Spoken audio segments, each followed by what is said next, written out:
Good morning, beautiful ladies, wonderful gents. Good morning, beautiful ladies, wonderful gents. Feeling good, nice and refreshed, up early. Shower was nice and hot. Took a little extra time in there. That's why I'm a little late because I wasn't going to go live. I didn't want to plan on going live. I was about to cancel all the lives, but during my time of sleeping, I had a little I guess a daydream. I don't think I was asleep, but I think I was just zoning out. And I realized that, you know what? For you to disappear is not accomplishing anything. You need to keep and stay on top of this. Well, we have a situation where we have a man who's going through a serious court case with this person. But before I get into that,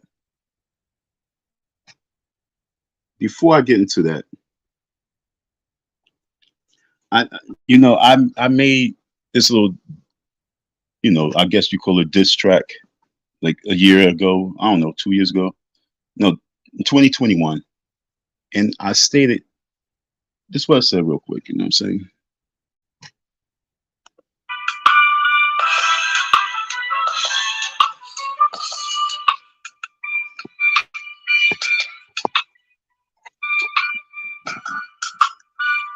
Sad when you don't have the certain amount of subscribers, you don't get the attention. But what? Umar Johnson, you do with your emotions like ungrateful bitches. It's sad we love you, you were a brother, soldier, soul for cash and riches. You was some for 10 years, we watch you grow up for crawling. Now famous running schemes, making money with the team street talking. Collected donation, build your childhood dreams. You seem to be talking to hustle baby mamas for cream. Was you traumatized as a you suffer from being chubby. Tough love is harsh, hug me. It's getting kinda ugly, don't reject me. I have people make videos to disrespect me. Fake protestment to set me, check me. In 2018 was getting Joe for having no buildings. In 2019 was getting Joe for getting hot in your buildings. In 2020, same thing. You're deep in your feelings. You're texting my phone. Happy hell to see my number. All I did was give you high hopes for a second shot. You won't have next summer.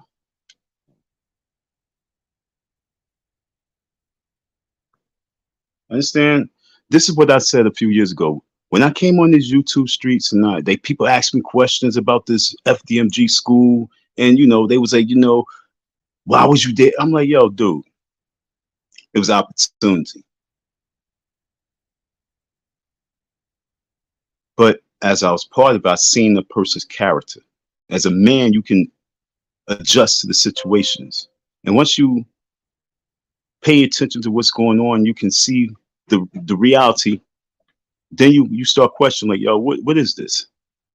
So I sat back and I was really hoping that, saying something would change. I thought that I was the impact to make the change. Okay, I'm not gonna lie.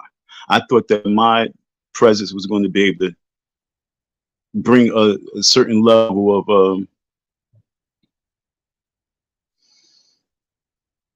get your mind right. Okay, sometimes you gotta be around certain people that, yo, come on, man, get your mind right. And so, I would say certain things. We talking. I know he took heed to things I say. Okay, like we take heed to things that anybody say. Your friends say. He take heed to what people say, whether he pay attention or he, go by it. But he hear you. He take heed to it. He hears you. And now you have Mr. Q Butter. I wasn't going to go into this, but my thoughts was like, you know what, bro? This is real. And I'm not going to allow you to allow this situation to go by because your children was there. My program is Project Pick Me Up. It's a youth program. It's focused on elevating our kids to another level to be better than what we were, to be better than what we are. And as a true leader, it's your duty now, because that's not the first time. Every time he see you, he always seem to be violating you in a certain type of way. He's not treating you with respect. He's not giving you the OG brotherly love that he's supposed to be giving. And so now we can say, okay, well, what do you do? You can let it be and be like, oh, I don't want the negative energy, or you could be a responsible leader. And I'm gonna give a shout out. I'm gonna give a shout out to Cynthia G. because she been calling niggas out forever. She been calling men out forever. She been calling black men out forever. She's doing it horribly, but I'm going to side with her right now on this shit. I'm going to side with Cynthia G right now on this situation, just because it's the right thing to do right now. Not overall her. I'm just going to give 0.5% of my attention on what she said, which is a big, big percentage. Because what she said on this was right. She says that y'all attack fucking women. And, you know, you might not attack women. But we men attack women, but we don't check our men. And as a challenge, we must check him. He called the police on you. He called the police on me. He talked black power. He talked about consciousness in our black community. He talked about being the #1 scholar. He disrespected your school, everything that you live for and dream for and built. He disrespected it, not just in front of you, but your son. Your son. And that itself is far more than $50. Jamal Johnson gave me $50 too. Okay? He sent the cash out for $50 too. So fucking what on the $50? He didn't bring it to me and deliver it, but we cannot allow that payoff to silence us on getting on his son's ass. I'm gonna say that again. We cannot allow that little payoff to silence us from getting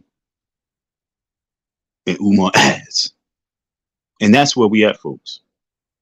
Because as men, especially men who proclaiming to be and portraying to be about the community, it's our obligation and our duties to check this man on his behavior. Because if this is his behavior and he's going to run the school, what is the mental capacity of those young boys that's going to be coming to the school? Because trust and believe, like when I went to the high school, they wasn't trying to give me the good kids, you know, the kids it's about. They was giving me all the freaking special ed, running around. I'm on a Adderall and smoking pot, and my mom's is also on fucking dope. They gave me all those. That's the boys they want to give me. So when you come to your school, don't you think that you're going to get some of those boys? Because those the boys that mothers, those single mothers, is needing help with. So they were like, I'm going to send you to Dr. Umar Johnson school, and he's going to fix you up. So if he's getting all those boys with behavior problems, and they come into the school, bright kids, bright boys, you know, smart, but major behavior problems, and this the person they looking up to, and we as men knew this 9 years ago. We as men knew this 10 years ago. We as men knew this because we've been keeping an eye on him. And now we allowed him to open the school. And now we allowed him to be teaching this behavior patterns to these boys. So the first shooting that takes place over by the school, we the blame. We are the blame because we knew. I'm the blame. And I'm not having that shit. I was at the school. I seen the neighborhood. I know what that area is. My first week out there, 2 people got shot and killed. Well, maybe one died, the other one didn't, I don't think. Okay? My first day out here in this area where I'm living right now in Philly. First night in the room, I'm like, bah, bah, bah, bah, bah, bah, bah, bah. I'm like, what the fuck?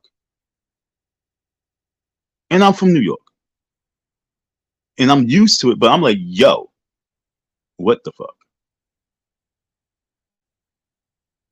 And so when we have Umar Johnson calling police on black men, when you are supposed to be one of the top orators in the country, why you couldn't have a conversation with that brother?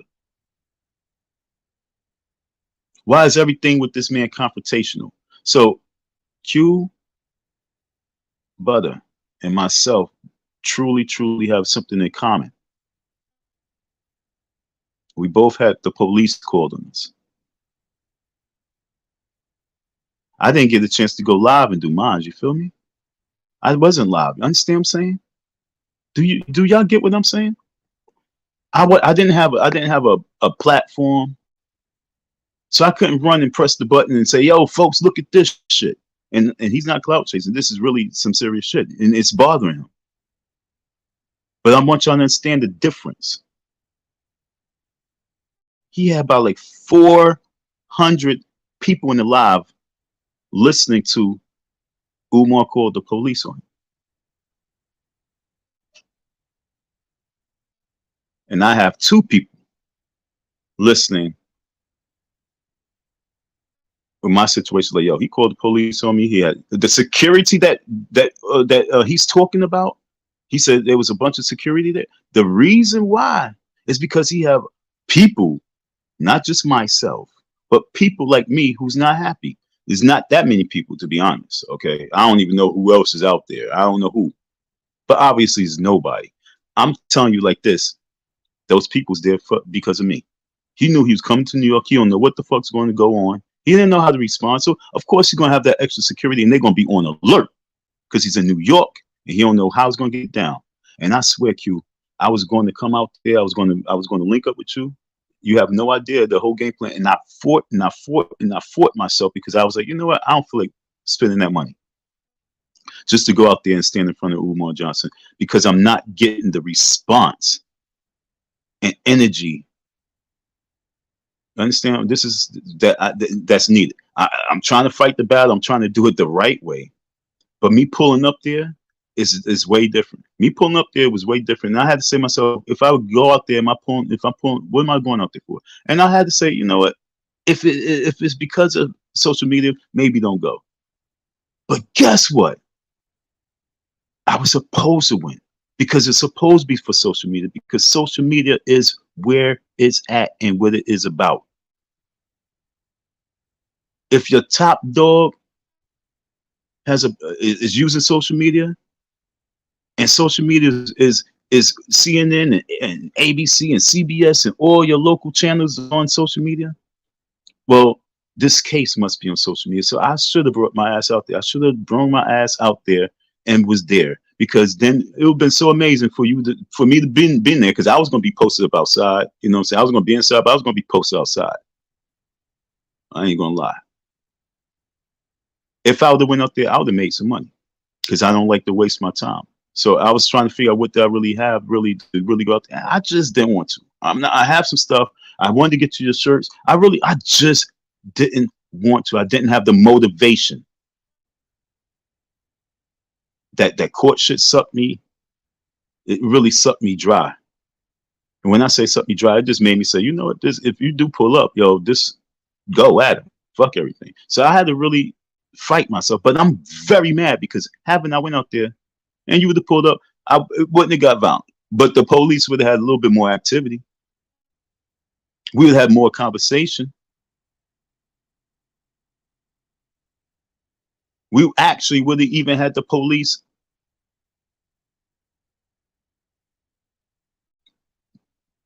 I would have pointed the dude out like, yo, that's him right there. We need to talk to him. Come out. And you know what I would have done? I would have walked towards him where they would have had to follow my ass. That's what I would have done. I would have created a little bit more of a social media scene. Nothing too extreme, but just a little bit more of us for the social media scene, you know, to be perfected. We would have had a conversation. Even if I was having a conversation 12 feet from him, like, yo, Umar, yo, woo woo, ski you, here, here, yo, my nigga, let me holler at you for a second. Yo, why you call these police?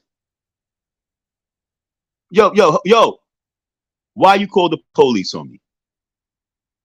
Do you know what event that you were at? It would have been a little bit more theatrical. I promise you. It would have, like I said, if you would have caught the video with me and the police and Umar, I sent the police on their motherfucking merry way. That's why Umar is like, yo, he's a problem. He called the police on me. I wasn't there. And when I saw the police, I went to the fucking police. I said, yo, he called them on me. Here I am. I walked up to him like, yo, I'm a block away. I saw him on the block. I said, yo, hold on. Wait. Pause. Don't go nowhere.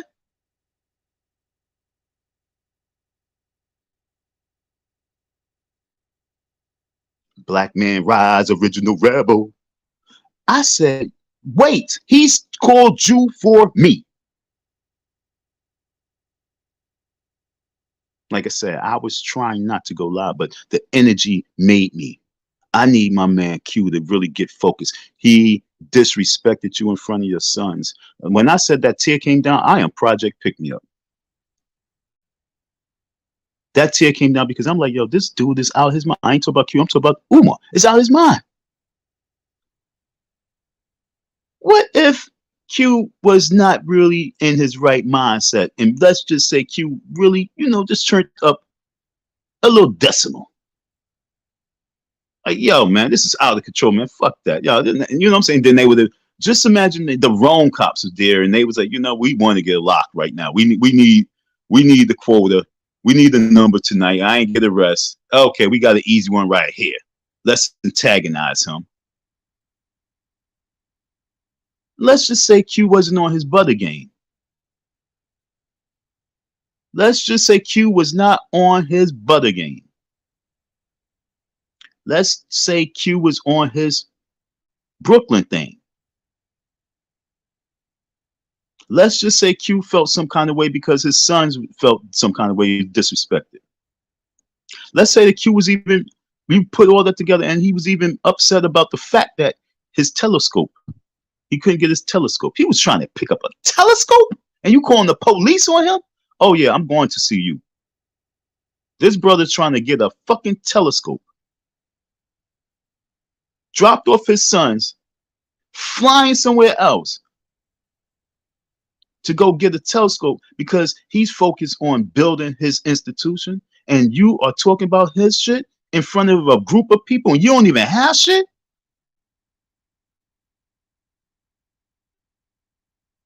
So yeah, Q. I really truly believe that this, it's not about clout chasing, it's about us being men. The same way H-Rap Brown and Stokely Carmichael and all of them came together.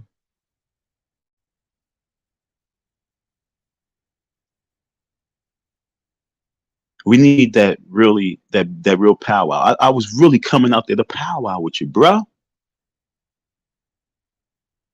Because I believe it's time that we as men really start powwowing with one another. We got to still really start coming together and making things happen. I'm on a different mission. And for Umar to be holding back finances that I need for my mission,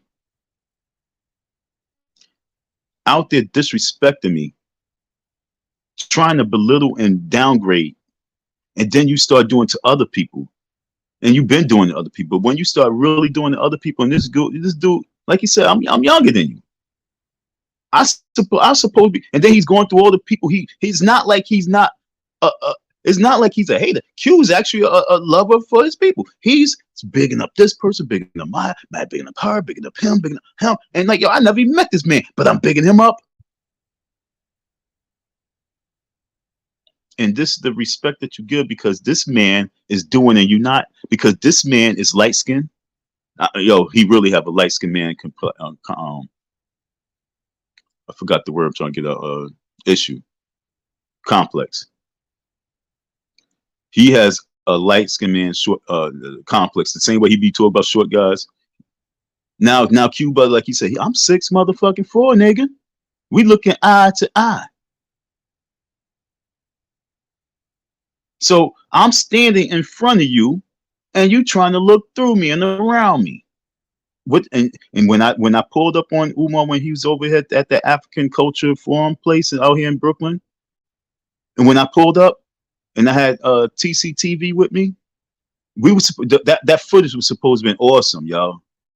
Like, see, one thing that, yo, look, Q Brother said that when he pulled up at the event, he stood in the back, like, he did it right. Yo, salute, yo, he did it the right way. But I did it the better way. I walked up right to Umar and I stood next to him while he was talking. That's gangster. He was being videotaped. And I stood right next to him. I wish I was his height, so he could have really leaned, because I'm shorter, so he would, he kind of like turned and he leaned. But I wish we was like height to height. So he, just for that day, I don't like to be that tall. I don't like to be that tall. But for that day, I just wish we could have had a conversation ear to ear, ear to ear, ear to ear. It would have been tense. But we had our conversation. And if the guys who came there with me would have had that footage, to this day, that footage would have been exclusive. Because the difference between my situation and my dude's Q's was that he handled it the right way. I handled it the real way.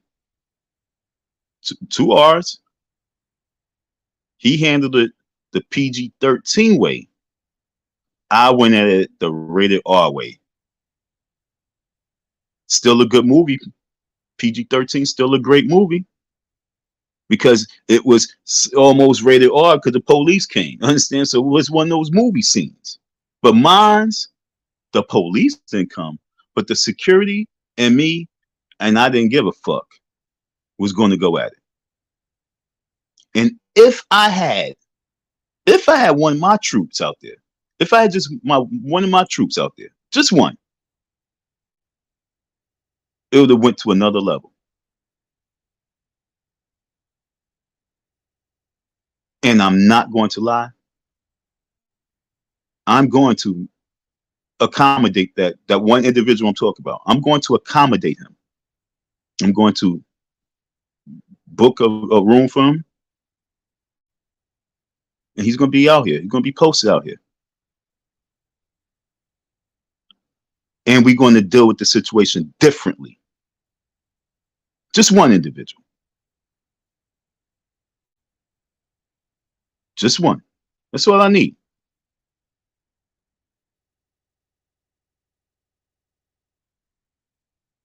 So my thing is, for all those individuals who be like, yo, nah, you shouldn't do nothing, you should chill. I'll get to the chat. I'm sorry, I'm zoning right now. I'm zoning. I'm zoning. I'm looking at the phone like this. I'm talking. That's why I have it off. I'm not even looking at the chat. But shout out to you, Slew. Slew, what up, B? Slew, what up? I forgot what I was about to say.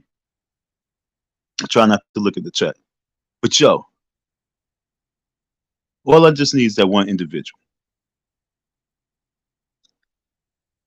My thing is, for all those people out there who's like, nah, you shouldn't go there. You shouldn't be. So then if I shouldn't go there, that's one thing. One thing is really just go up there and get it. Or if I can't get my paper by physical, just let my frustration out. One or the other. Get my money, like put it, just give it to me.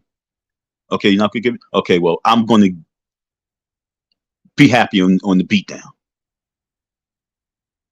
Or we can rally and protest, which I would love that. See, the beatdown would be for social media. The rally and protest would be something I'm about. I really, really feel the rally and protest right now. You know what I'm saying? I don't want no one to get shot and killed by the police, but I really feel that energy right now. You understand?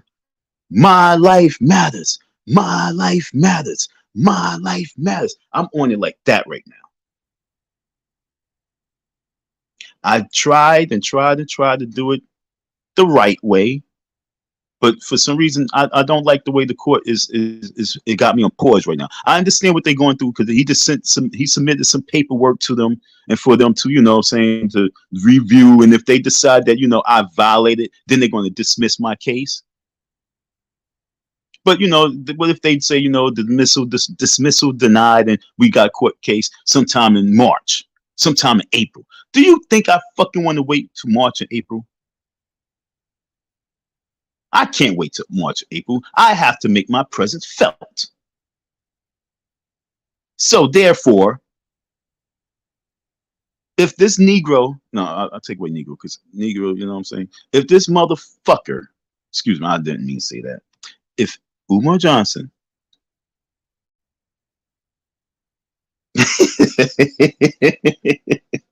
if Umar Johnson decides that he's going to do a grand opening in February, that's day one of the rally that I would like for me and Q Butter to be at, because we must get our apology. And as a man, that's very important. As a man, yo, Q, what did you say that dude before he got on the panel? He said, yo, and before you come, you need to apologize. And when he came, he didn't apologize. He talked about you. I'm like, get the fuck out of here. He's like, I don't know what your problem was. You could have been wrong. But he came to your gates, he came to your platform and just demanded apology. Man, get out of here. Because before you came on the panel, he said, yo, I'm gonna need that apology, when I let you up. And you chose not to. The same way this dumb dickhead, when I said, yo, just give me a birthday wish, and he chose not to. Fuck out of here. Hosea, whatever your name is. Get out of here, you clown. And that's what he did. Get out of here. And so if you could demand an apology from him, and he didn't call the police on you. He didn't violate your school in front of your children. Umar did. So I understand we about STEM and all that other stuff, but as a man first, like man up. Q, it's time to man up. And salute to you. I mean, when I say man up, look, when you stood up there in front of him, I just pictured that shit. I was like, yo, that was gangster. I was like, I just know that nigga Umar blood went cold. But then I thought about me. I said, but yo, my dude, I ain't just go there and post up. I posted up next to him while he was doing his shit. I don't think y'all really hear what I'm saying. See, even TCTV didn't really dramatize it the way it was. You know what I'm saying? I didn't just go there. I went there and I stood next to him. Here go Umar right here. Here go Umar right here. And there go me right there, shoulder to shoulder. I'm like this. Lean, you know what I'm saying? He's a little bit tall, so I'm like right there. Lean, and I'm like, yo, looking up like, yo, I'm needing my money. And he's like, yo, this is not the time, brother. This is not the time. This is not the time, brother. And it's not about punking nobody. It's not about scaring nobody. This is about the reality. So when is the time? Because that was 2021, I think, of January. We're in 2023 of January. So when is the time? To this day, I'm mad at myself. To this day, I don't want to use the word hate, but to this day, I am so angry with myself that I didn't do what I felt was right. You know what was right for me to do? Flip the table over with his books.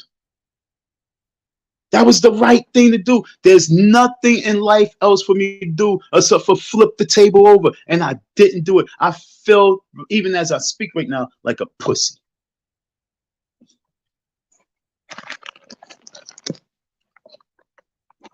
Right now, I feel like a jerk.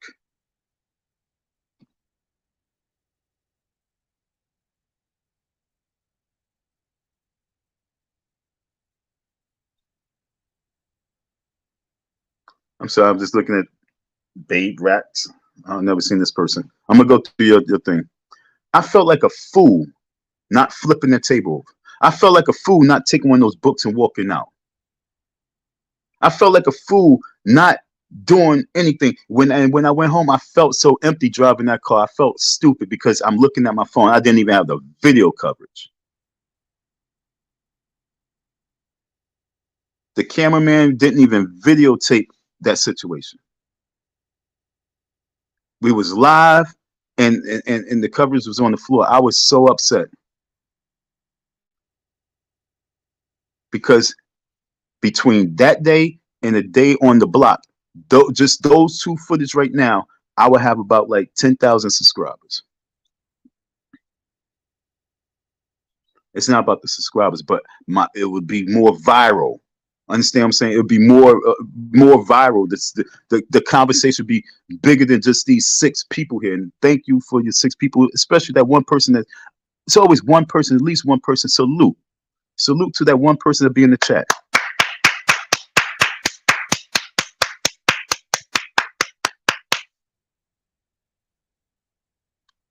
Fuck all those other people who said fuck Don.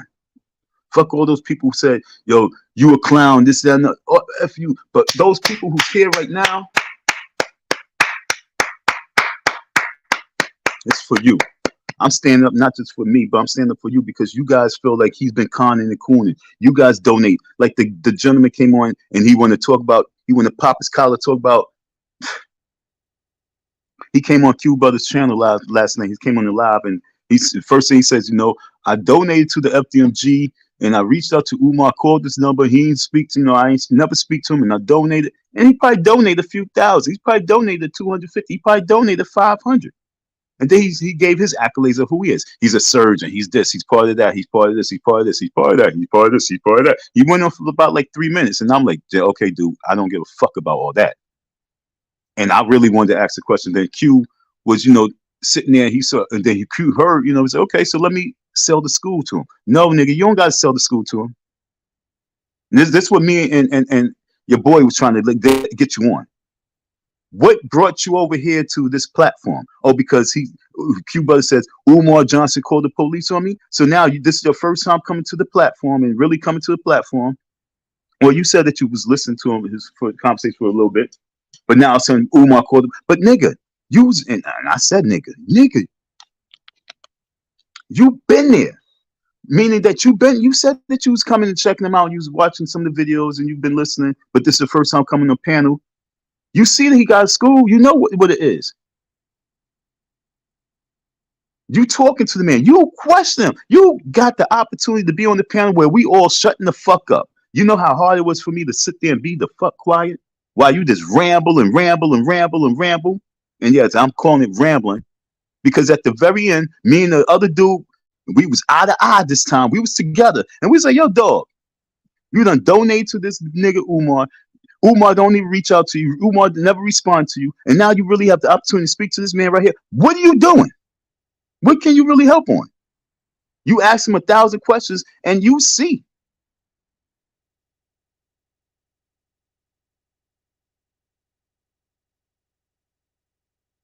With Umar, you didn't see not a thing.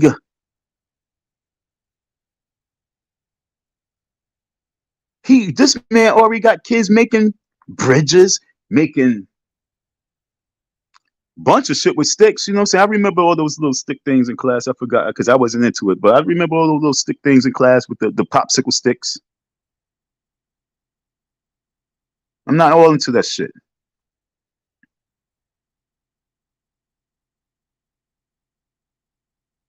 But they are. Everybody was 400 people in that live. Out of that 400, there was at least like 100 Umar supporters. And out of the other, there was like another 100 Umar haters. So there was at least like 200 people that normally don't be over there with Q Brother and just when you're just talking about his science. But they was there because he was talking about Umar. Yo, he should have. Yo, I hope that he received a nice little piece of change for the telescopes that he need. So with that being said, I got some hoodies. I have one for sale. This is how I want to do it. For every hoodie, I want to donate. For every hoodie, I want to donate $10 to $15 to Design Next School, Q Brother School. Okay.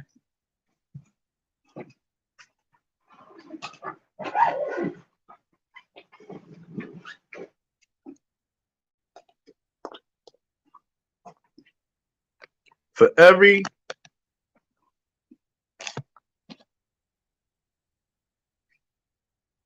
I got hoodies. This is the mission for the whole year. Stop being toxic, toxicity, all that shit. We on toxic because the toxic behavior is really a problem. This is my spread love campaign. These are hoodies. They ain't no cheap hoodies. These nice and thick. Wish you could feel it. Touch that. Should feel good. Nice and warm. Matter of fact, let me show you one of my hoodies.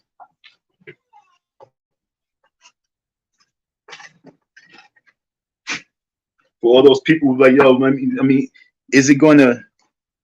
This hoodie is still fucking brand new looking, baby. Looking beautiful. You know what I'm saying? I love my hoodies. And they good quality. They ain't none of that cheap shit. Good quality. One of the girls, she was working with me. She was making one of the hoodies. She was making hoodies. She said, "Oh, where you get these hoodies from?" And she was like, "Oh, where you get these T-shirts from?" My T-shirts are beautiful. The quality. It's nothing cheap. So I say all this because this is the fundraiser right now. I want to donate to his school because we want to help him out. Okay? I've been sitting back. I've been thinking, how can I help out? And so I would like to be able to donate. And then when I had to sit back and think, A.T. Mitchell was the person that brought me to his school. So he was so about A.T. Mitchell. One time I went down to A.T. Mitchell. We was having a meeting, and then he took me through a walk through his hood because he was showing me the hood. He was showing me his power, his rank, the connects. And one of the people that he introduced me to was Cuba. I had to sit back and really think who it was that brought me to the Design Next Institute. It was A.T. Mitchell. So, what's the brother? Q was talking about a gentleman by name A.T. Mitchell from Brooklyn. Man up, man up, man up, Inc. And I'm sitting like, yo, I know the brother. He's giving him mad praise because, like I say, he's doing things. And I'm like, oh, I know the brother. That's my peer. He's a little bit older than me, but that's like my peer. So my energy is different because I'm from a different wave. My man Q's younger, so Q's like, yo, he's at this youth energy. He's not that young. He's fucking, he just turned 40, 39, 40. You know what I'm saying? But he's not that young, but yet still he's younger of the generation. So all the information, all that shit, he's excited. And he's been part of the movement for a minute. But I'm like, I know that person. I know that person. The person, you know what I'm saying? I know that because I've been in the mix.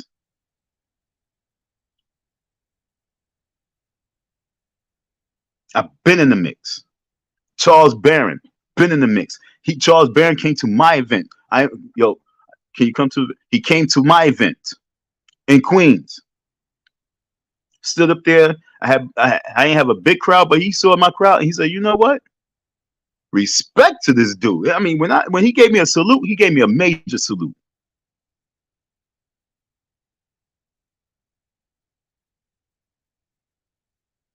I did this at Roy Wilkins Park. Had Charles Barron when he was running for mayor. Black Panther.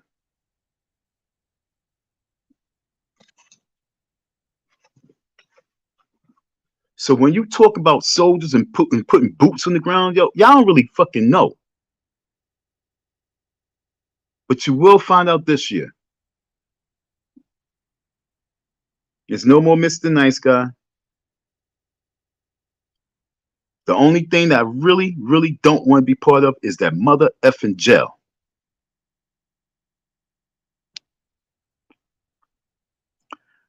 Yo, Q, no, he went there and he went to the court and he basically pulled up some stuff from 2021 and stuff like that.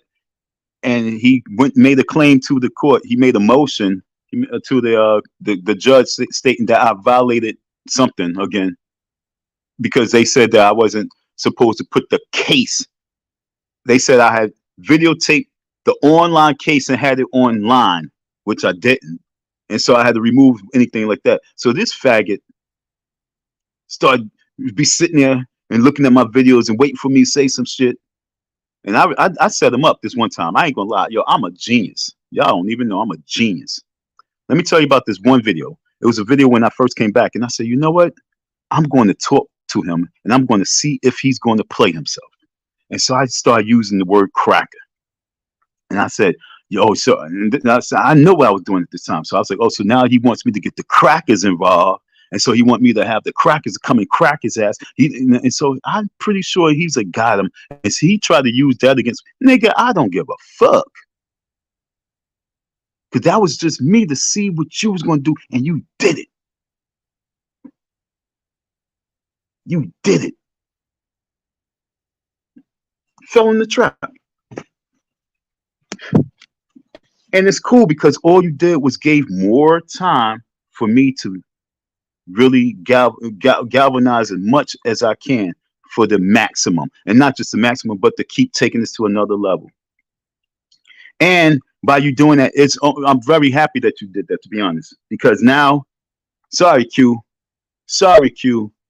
but yo, that was foul. And like I say, the courts already know that, you know, he's already made a claim with my situation for the police. Okay. The courts already know that he's quick to call the cops. So right now, I'm not even gonna lie, I have to show the trend of him calling cops on black people for the wrongdoings that he do. I have to show that trend.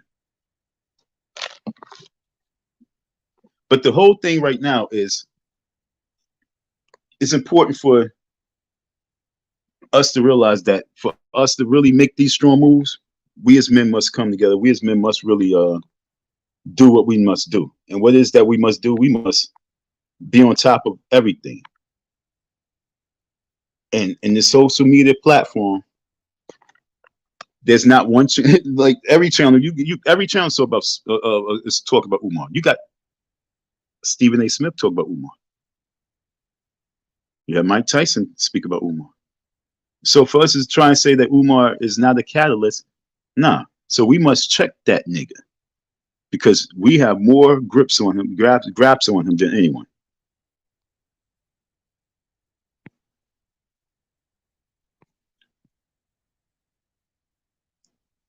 Did I put the chat? I'm gonna put the link in the chat. Like I said, I wasn't really coming here to have a long live stream, but if we can have a good conversation, I don't care. I wasn't going to live stream on this at all, but it's important. But once again, I'm doing the fundraiser because I really want him to, I want him to pull up out here. I want him to be part of this rally and this protest. You know what I'm saying? I need as many YouTubers to be part of this protest, because what Umar, he has to apologize. He has to apologize to me. He has to apologize to Q. He has to apologize to all those mothers that he let down. He has to apologize to the community. He has to really just make a major state of the hood apology for causing so much confrontation, blaming contractors for his lack of efforts. You reach out to the black people. You got to apologize for reaching out to the black community and expecting us to work for free and donate our time. And then you go to white contractors and you pay. You got to apologize. You must apologize. And I ain't talking about I'm not talking about like a little, you doing your live and a little live that you do and you just apologize on some corny shit. No, you have to have these people in front of you.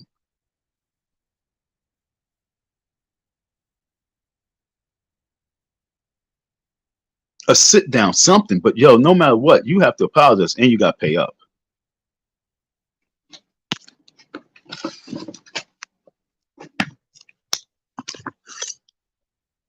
I love the way that shit sounds.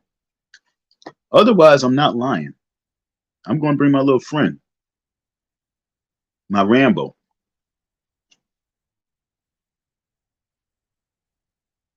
And it's going to be it's going to be assault. It's going to be a whole bunch of stuff, and I'm going to claim mental health. And it's not like I'm claiming mental health. I've been going through way too much in what he did. Nah.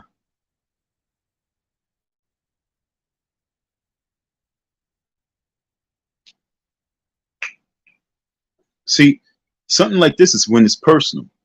Having a gun and shooting, that's some corny shit. I've been cut before.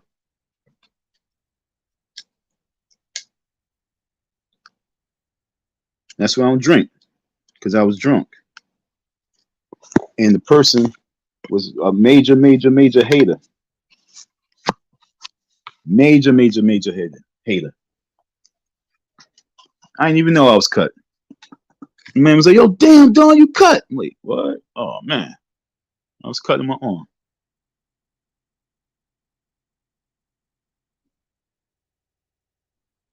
I'm very upset, folks. I'm very upset. Because, like I said, I wanted to be at that event. And it's so crazy because if I went to the event, I would have been in that same situation as well. He would have called the police on me. So I'm actually kind of glad that I didn't go. And I'm kind of glad that he still called the police. And I'm glad that it was Q Brother. I'm so happy. And I'm praying that he knows that this is a major wake-up call.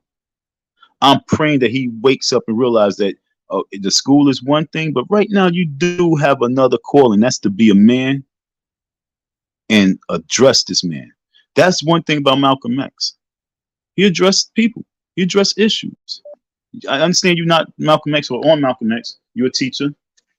I understand that. But my whole thing is, this is my thing, bro. You cannot be running a school with boys and girls and they know this situation took place and you just say, hey guys, we just gonna let it slide. No, you as a Pan-Africanist, you need to really say, yo, we are not gonna let that slide. What do you guys want to do? And your kids gonna let you know what they want. They ain't gonna be like, let it slide. They ain't gonna be like, oh, it's all right. No. This is your time right now. Like this one guy came on the platform. He was like, so are you like preparing the young people? Like if everything just went bonkers and everything just left and we don't have nothing, are you preparing them for that type of survival? So right now, this right here is an issue for justice. So for social justice, this is your platform right now. And like it says, Black children matters. What, only the FDMG children matters? Not the children in Brooklyn, they don't matter. The children in Queens don't matter. Just the children at the FDMG school. Well, no, that's what I'm trying to tell you. Get your minds right. Get your minds right.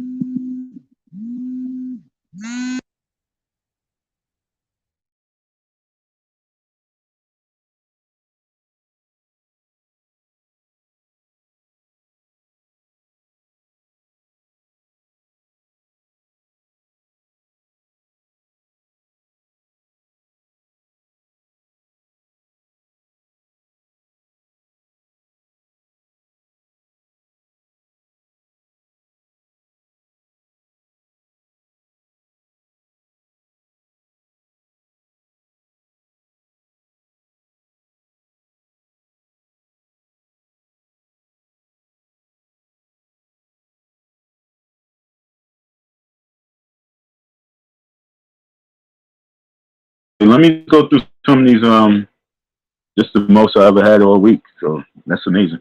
Okay, everyone at that event should have had motherfucking respect for that man. Who? That's what I'm trying to see. Who are you talking about? Owes you abandon his kids? Zay? I'm trying to, like I said, I wasn't paying attention, so I'm trying to understand what this person is going. Everyone at that event should have had MF respect for that man. Everyone owes you, abandoned his kids, and Zay. And so I guess they talk about, Umar, like, yo, Umar owes me. He abandoned his kids and then he did this to the school. Can't check his kids' mother. Spinning don't, okay. Like I said, I'm sorry, folks. I wasn't in the chat, so I'm in chat now. Can't check his kids, can't check his kids' mother. Spending donor money on vacation, on and on. Yes, yes, yes. Disrespected donors. Yes, yes, yes. And partially donors tarnishing FDMG name before it even opens. Like the Deed of Rough. Is your case been dismissed or is still active? No, it's still active. It's still active. I think it's still active. Okay. That was witness tampering at its finest. Yeah, it's still active.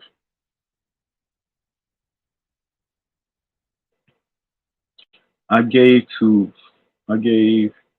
400 to Q Brother. I gave 500 to.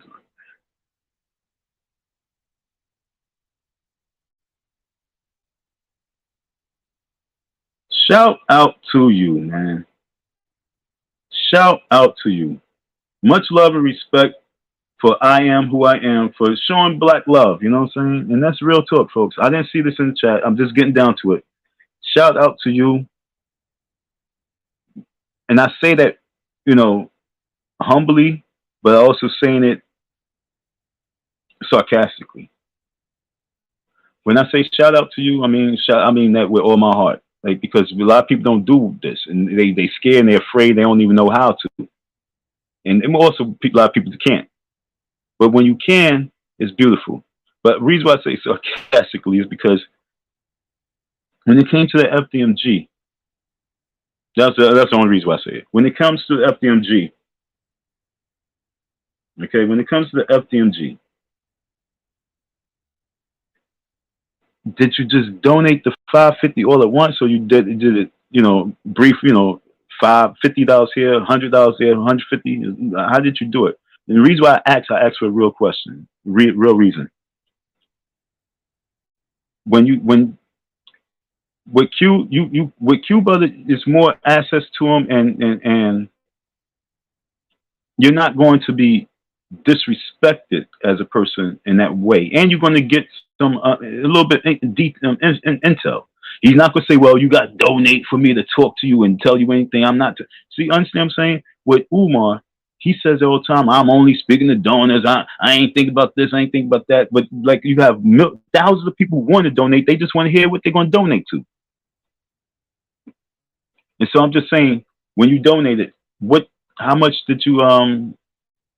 respect did you get from Umar? That's the only thing I'm saying. That's the reason why I say it sarcastically. How much respect did you get from Umar? Although, like I say, it's still beautiful that you did help and support all these black soldiers. But did you hear about my situation? Did you know? Did you donate after you heard about my situation? I'm talking about the FDMG. Did you ever? Because you're at my channel. I don't know a lot of these people. And salute to you. Like I say, I really mean it. Thank you for all those people tuning in. I swear, thank you for all those people tuning in. But there's a lot of people I don't know, and so I'm like, oh, I never seen before. I never seen them in my live. Never seen them in like T Live or Ghost Live or shit like that. So when I see people, I'm like, okay, but how much of my story do you know of? How much of my story do you know of? Because I was working at the school.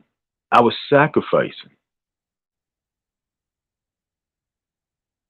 I was in a completely different new state for the school. Okay, I was in New York, but I told him I was coming out to Philly. I told him I was coming out to Delaware. I told him I was going to make it out there somehow, some way. Made it to Philly, hit him up. I said, yo, I'm in Philly now. He said, you live in Philly? Need you to get to me. I need some help at the school. And that's how I got on. Just like that, a phone call. I sent him a text. He called me back and shipped me out to Delaware. And it's been off from there. My whole thing is that I was abandoned in Delaware at the same time. And then I'm telling my story, and I get 2, 3 people to show love because they were like, oh, you was affiliated with him. Oh, you was part of him. I'm like, no, I was not. I was just out there at the school at that time. I was part of Black Power, but I wasn't part of all those years of him collecting money. No, I wasn't part of that. And I was kicked to the curb in a manner like, oh, you a bum, you dusty. I'm like, yo, what the fuck? But these men can collect, and shout out to Q, shout out to the State University, but then we got Umar. And I mean, like I said, I've been at the school, I was there. So it's not like he didn't take money and run, but the school's not open and he owes me. And so that right there, he gets no love. The school didn't have anything for young people at all. That block party was not for the kids.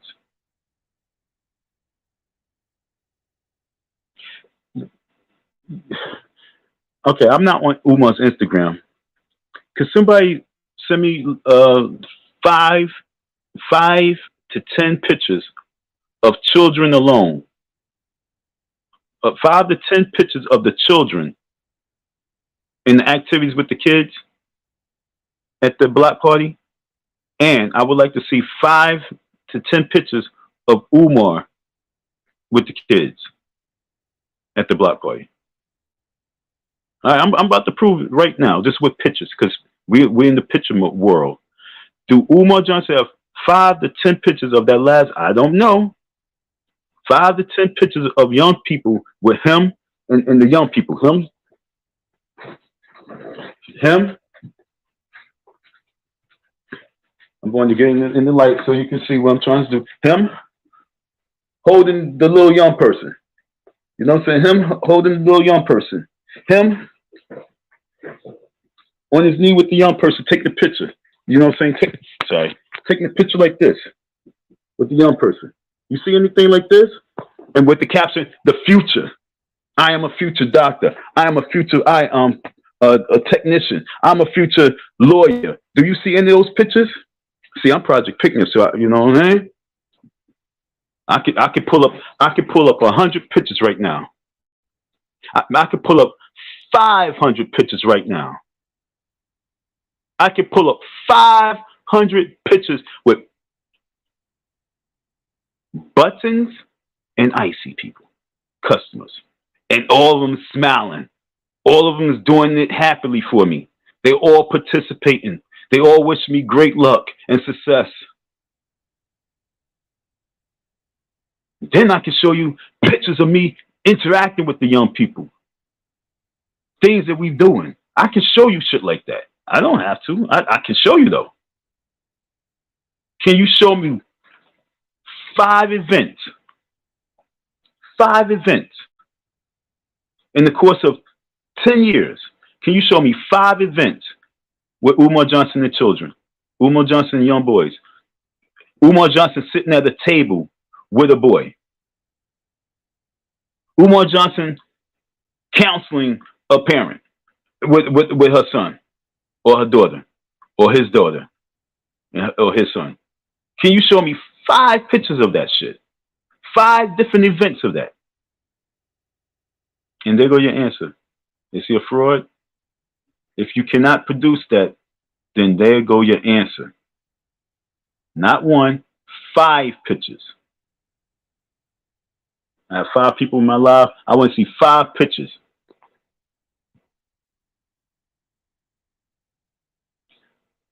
I gave 400 to Q. Thank you, man. We really I appreciate that dearly. You know what I'm saying? Why? Because, you know, that young boy, you know, he needs that encouragement because what he's doing is not easy. I'm not even going to lie. I'm going to tell you the honest God truth. I've been procrastinating on really working really hard because I don't want to deal. I'm going to say that again. I really don't want to deal with all these different personalities.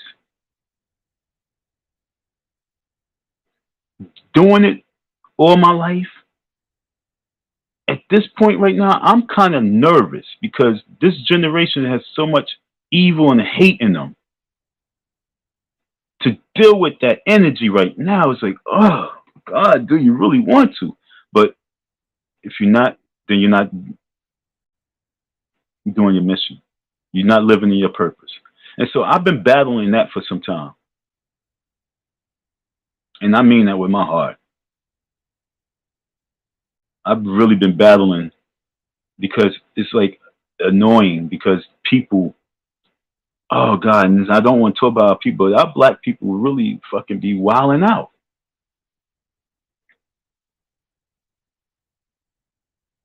And I'll be damned if a 14-year-old is telling me that they deserve anything from me, demanding from me. I'm like, yo, where's your father? That's who you demand to. Your moms, your uncle. You demand that from them. But when you come into the real world, you don't demand shit. You can get the fuck out of here. And so that's the reason why I don't want to be dealing with a whole lot of your children right now, because I know what it is. I've done dealt with them. It's like, oh man, there's some beautiful ones out there, but then there's a lot of ones that's just part of the social media wave. And like I said, the schools, they always want to dump the riffraffs on me all the time. And that's too draining. It's like you want to build a little bit of strong foundation, and then you can deal with those people, because now you have people that's all part of your table and part of your foundation that's also helping out with the work of checking this individual. Like, yo, we don't do that here. And they lead by example of showing. And so now he has to either leave or fall in line. And then having the right cute girls there, these boys stay. Oh yeah, Project Pitt Me had a lot of young girls in that program, and those boys is coming.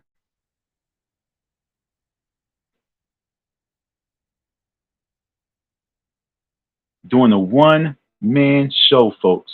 So going back to this whole Umar Johnson calling the police, he has the 911 on speed dial. He has 911 on speed dial.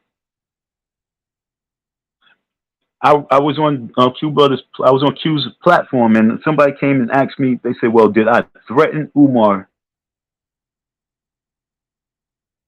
Did I threaten Umar?" I'm looking at the phone like, one, who the fuck are you? Because you cut me off and I was talking about something, and I'm talking about he owes me money and I didn't get paid, and you talk about, well, did you threaten him, nigga? Now, and I had to remember this. What went down, and what went down was this. I hope my urn is not breaking, man. What went down that day was he was supposed to give me $1,500. You owe me $3. He was going to give me 15 one week and 15 the next. It's now up. And what happened is when I'm there, you know, he's on the phone. So then when he gets off the phone, you know, I go and he's like, "You got the keys?" I'm like, "Yeah, they right here." Hand him his keys. I said, "You got my money?" And he says to me, "Well, I got 500 today." And I'm like, 500? No, that's not the deal. You're supposed to have 1,500. And he's like, "Well, yo, that's what I have right now. You're going to either take that or you ain't going to get nothing." And then that's when our words took place. I'm like, "No, you ain't going to play me like this. I don't work for you. Give me my money." So if you call that threat, demanding your money, then I think we need to start threatening the government. We need to really start demanding our money. We need to put that threat out, because I did demand my money. Like, yo, dude, you sent me my text. Like, yo, you sent me a text saying you're going to pay me 15. Now you talk about 5. No, that's not happening. And so then he called the police.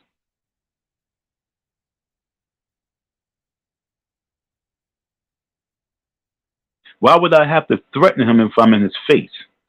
This is what you understand? That's why I'm like, if I'm in your face, what I'm gonna say? I'm gonna go home and come back and shoot you. I'm gonna go home and get a knife and kill you. I'm in your face already.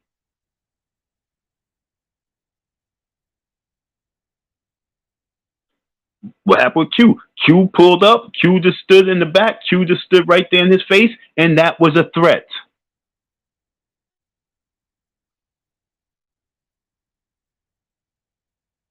So when he did that, and then he's outside with his car parked out there, And his car was, I thought his car was parked on the mother effing sidewalk. His car was parked in the street. So, like I say, what's a threat to Umar? This is a threat to Umar. What's a threat?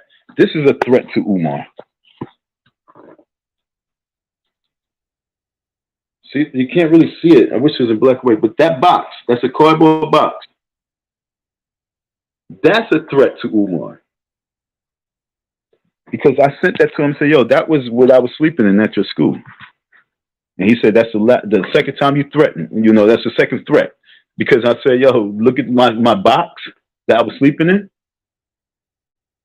I can read you the text. So if that's a threat, you coon-ass clown, then yeah, I threaten him.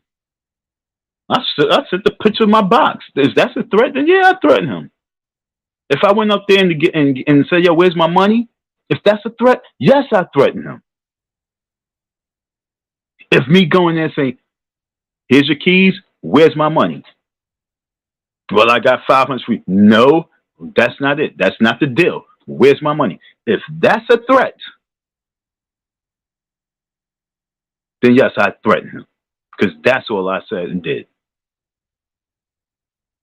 But for you to come in and come at me, like, well, did you threaten him? And you shit, you didn't even ask Q, did you threaten him? Q said what he said. Yo, he said what he said. I said what I said. So now, if you question me again, now I'm thinking that you're a coon, and I'm also going to think that you are part of this nigga's team and trying to get me to say something. So now I want to fuck you up.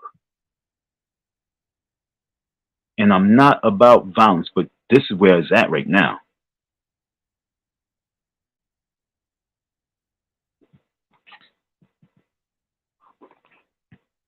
Shout out to you. Like I said, shout out to I Am Who I Am. Shout out to I Am Who I Am. We appreciate you for showing love. I gave 1,000 to Jackson State. Okay, Jackson State didn't need all that money, bro. That was another thing. Jackson State didn't need all that money. Jackson State receives tons of money. Don't think that Jackson State is anything like what we talk about when it comes to FDMG or Zynex. These brothers are really, these dudes are really, these men are really trying to do the shit with no regulations, from straight love from the people. Jackson State, they got alumni, they got all sorts, like you might be alumni, they got all sorts of things that your $1,000 go in, and you be like, where did my $1,000, what did my $1,000 go towards at this school? And I mean, no disrespect, but I ain't gonna lie. Let me see the history of Jackson State. Let me see. And I'm really saying this respectfully, because what he did was beautiful. I'm not, what he did was retardedly awesome, and everybody who can needs to. But right now, mainstream is done. Mainstream is done. Those colleges, those universities, done. The best thing about the colleges and universities, honestly, right about now, is just the athletic departments. I might be a fool. I might be crazy. I mean, it might be about academics. I just don't believe that no more. The same way people don't want to believe in God and Jesus and all that other shit, I don't believe that college is the answer. I don't believe that college is the answer. That's why I'm not even mad at Deion Sanders for saying, yo, I gotta go. I done played that hustle over there. I already see the future for that. I gotta go. I'm gonna go get my paper over here real quick, and then I'm going to keep going. The university game is dead, because when you got Asian people coming over into the HBCUs now and pretty much about to take over, it's over with. You could say, well, we don't have enough black men in colleges because they ain't stupid. That sounds crazy. They're not in school because they're not stupid. Only a person who went to school will really understand that. They're not in school because they're not stupid. This internet is a beast. In the last 10 years, there's been more millionaires made from the internet than the colleges can ever make. Damn, did he say that? And I don't know if that's a real fact. Okay, so I don't. That's probably like there's a high statement, and I'm not high, but I'm telling you like this: you're not going to tell me that Jake Paul and those Logan brothers, those Paul brothers, whatever they are, those white boys, you're not going to tell me that they would have got rich like the way they are from college. Fuck out of here. I believe in the last 10 years, more millionaires, more thousandaires, you know what I'm saying? People collecting that thousand, like hundreds and thousands of dollars, you know what I'm saying? Almost in the millionaire club, you know what I'm saying? I believe that the reason why we have so many billionaires popping up right now is because of the internet, not because of college.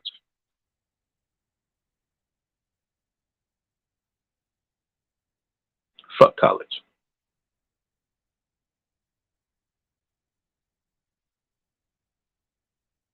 The only thing that we supposed to be doing with college is hustling college. We supposed to be having a farm system, sending the kids to school and getting them to get in there, you know what I'm saying?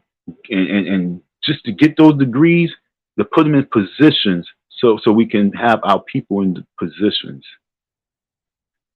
Understand? We supposed to be using it as strategies. We supposed to be using it for us to get our kids in there so they can become heads of the student bodies, so they can now get the college, university, be doing a whole lot more in the communities. We supposed to be doing a little bit different, not just trying to get some goddamn education from that shit. I don't know how I got on this topic, because I guess I got on it because the amount of money that's going towards. Just think about Jackson State. Look what Deion Sanders did. Deion Sanders went to that school, right? And how many people since Deion Sanders left? How many people you think donated to that school just because they felt like Deion violated and Deion, left, so they wanted to give and help out? How many people felt like they need help out? Thank you for all those people who helped me out. For real. Help and support is always needed. Never ever stop. Like I said, I got to get mad flags because I'm organizing this protest. Even if I just do a one-man protest up at the school, I might need some money, bail money, to get out of jail. But no matter what, I want the money to be wasted towards bail. So that's that. But I'm gonna need that money to get out of jail. Fuck that. But the bottom line is, throughout the entire year, we are going to rally and protest because this man violated those kids, made these kids call their dad, yo, dad. And this man wasn't man enough to talk to this man. And he owes me 3 G's. And he's calling the police. If you see this man, please call police. Wanted by law enforcement for FDMG vandalism. If you see this man, call the police.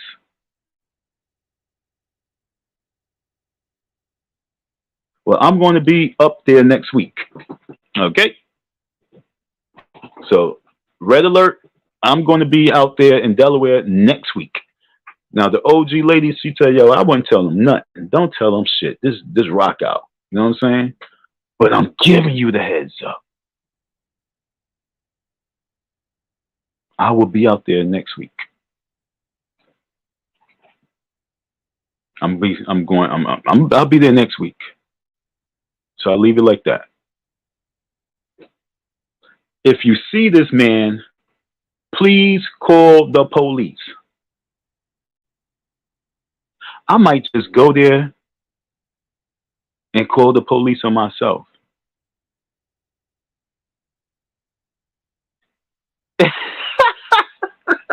And show them this right here and say, yeah, this is me right here. So if you ever see me here, don't worry about it. Yeah, that's me. I'm here at the school right now. So if you see me in this neighborhood, don't need waste your time with bothering me. I'm good.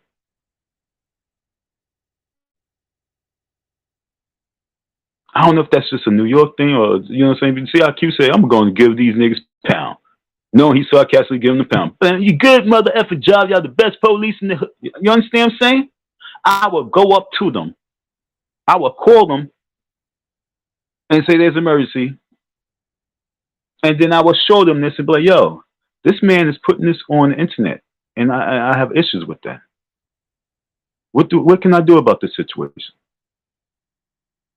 And they're gonna look at me like this nigga crazy. And then they're gonna give me a little bit of legal advice. And they're gonna say, well, we're not lawyers, but I mean, maybe you do have a case on this, that, another. I'm like, all right, thank you, man, because right now this is bothering me. I'm just seeing this circulating, and I came up to here to find out why he do this. Okay, so I'm going to the school on records. I'm going to the FDMG school to find out why this man is calling the police on me for vandalism of something I didn't do. So I want to have that conversation with him. Why are you putting this information out? So I'm going to go there to see if I can see him to find out why he put this out on another black man. $ Icy Don 167. Put it to you like this.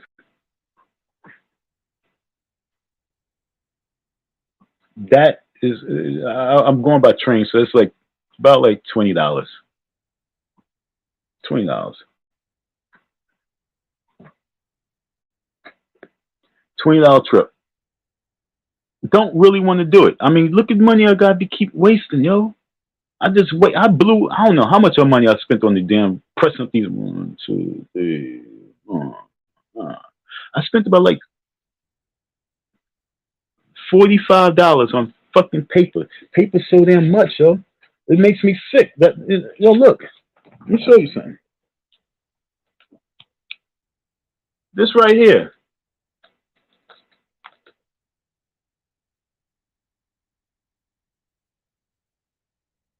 It's blurry, but this right here cost me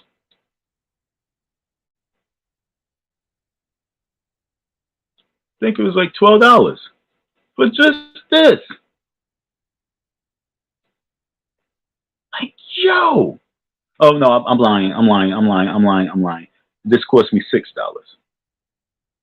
$6. And then I made up some more. Then it was like another $6, $12. Like I said, then by the time I finished, I spent about like $30 on just paper. And I'm looking like, yo, where the hell is that? Because I got these flyers. Then I made these flyers. Then I made up the little posters. I made the little posters. All the little posters. You know what I'm saying? All the little posters. All the dumb shit.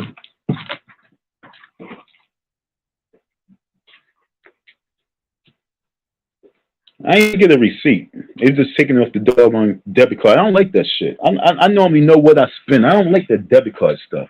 It's like a video game. You put your card in and just play. Press the button. Just keep pressing the button. Print. I'm not even paying attention. Like, yo, how much do I do? But when you have a person who's calling the police, how do you fight that? When people saying, yo, is your case still going on? I'm like, yeah, but right now he's trying to get the police involved in the case.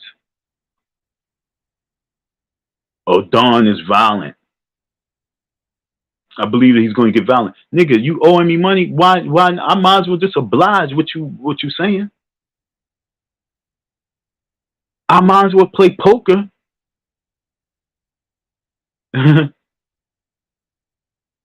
Poker, not poker. Oh God, man, I'm so sad. You guys just don't even know. Wow, there's a lot of people in the chat today. Okay, let me get to the chat real quick. You see, I'm blacking out. I'm zoning. If you see where I'm looking this way, and the way I'm looking is across the room, and it's looking at this. See, this sits across my room, so I'll be looking at this at night. This is what I'll be looking at. This is giving me strength. This is giving me motivation not to give up and keep fighting. I have things around me to keep me motivated. I'm only live right now for more motivation, and just seeing this many people there is definitely motivation. Shout out to Q Brother, because that story was real. See, stories must continue because people read in the papers. Okay? People are reading the papers, and sometimes they might not catch Monday's issue. They might not catch Tuesday issue, but they might catch Wednesday issue from another resource, and they might say, yo, let me go back and check Monday's issue. And I'm 2 years issue. This issue is old, but yet still the people's checking because they like, damn, they really putting shit together right now. D. Darrell, okay? D. Darrell put middle finger up and he said, yo, FDMG donors, come over here. Why? Q Brother pulls up. Q Brother get the police call him. Why? And right now, like I say, people was paying attention. You guys are paying attention.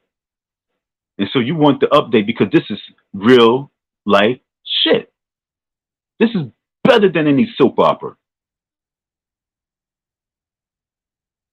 This is just as good as All My Children and One Life to Live and all those daytime sitcoms, soap operas. This is a Steinfeld show. This is comedy. This is drama. And now it's Law and Order.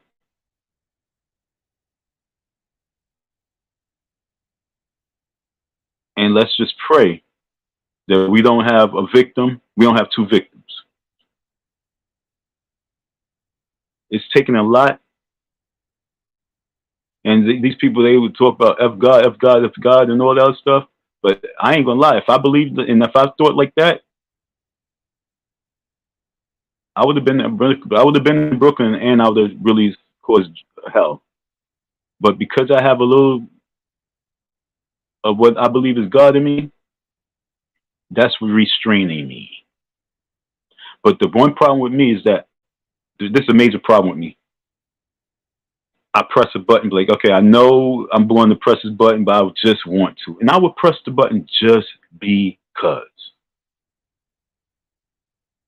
And the button I'm going to press is red alert. And the sad thing about it, folks, I don't want the judges to do me wrong. I really don't. But a piece of me do. A piece of me wants the judge to fucking violate. So I can put it in no holds bar mode. See that dude, Tahaka Bay? He's going hard and hard and hard and hard and hard and hard on Tariq Nasheed. And it actually became more motivation for me because I had to sit back and say to myself, you know what, D? Tahaka don't really have any real claim except for the fact that he just have news to talk about. But as for me, I have a real story and situation where I'm owed some bread. So for me to go all day, all long, and to really go hard, it's okay. And even if you just have one or two people listening, it's okay. Because something's going to happen down the road where they're going to have like 1,000 people in their live, and then people are going to peep over there and say, maybe Don is right. And then we get another 5 people. Then another situation, then we get another 5 people. But then eventually everybody be like, damn, man, we should have backed Don because we shouldn't have abandoned Don because he really had the real deal. He had the real story. And I'm telling you that the door is still open for you guys to come back, apologize, like, yo, my bad, D. It's all good. No doubt. Let's keep it moving. Okay? You abandoned me. And we need to keep this ball rolling. Because when you call the police on another principal, that's like you being at a teachers conference and your rival school that always beat you in the basketball and the football games, and they always beat you in the chess matches. And they always fucking outdo you in the events. And when that Christmas event comes, is a big extravaganza. But when you do yours, it's just you get a few parents to come out. And so when they come to the big conference, you have a confrontation with them because you have conflict with them. And so now you building something, you building up a case to call the police on because you hate them. And that's what we're dealing with right now. That's what we're dealing with. This dude calling police because he really hates on anything outside him. And he fears men who stands up. It's like, you can talk about us, you can do what you want, but then when we stand up, it's, I ain't scared you, I'm gonna call the police. And it's not like we have intentions of being vindictive. It's not like we wake up and say, yo, fuck him, I'm going to go. We don't do that. Even to this day, I'm waking up and like, yo, man, leave it alone. But I'm looking at what I need to do. I'm like, I really need that finance right now. If I can get if I can get the full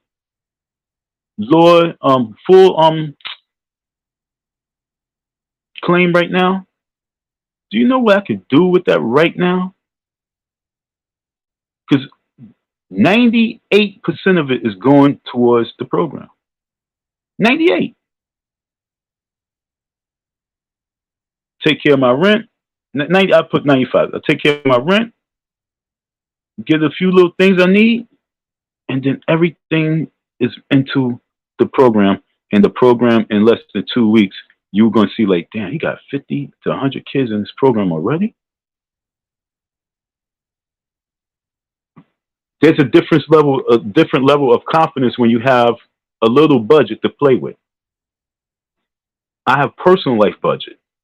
I don't have Project Pick Me Up and personal life budget.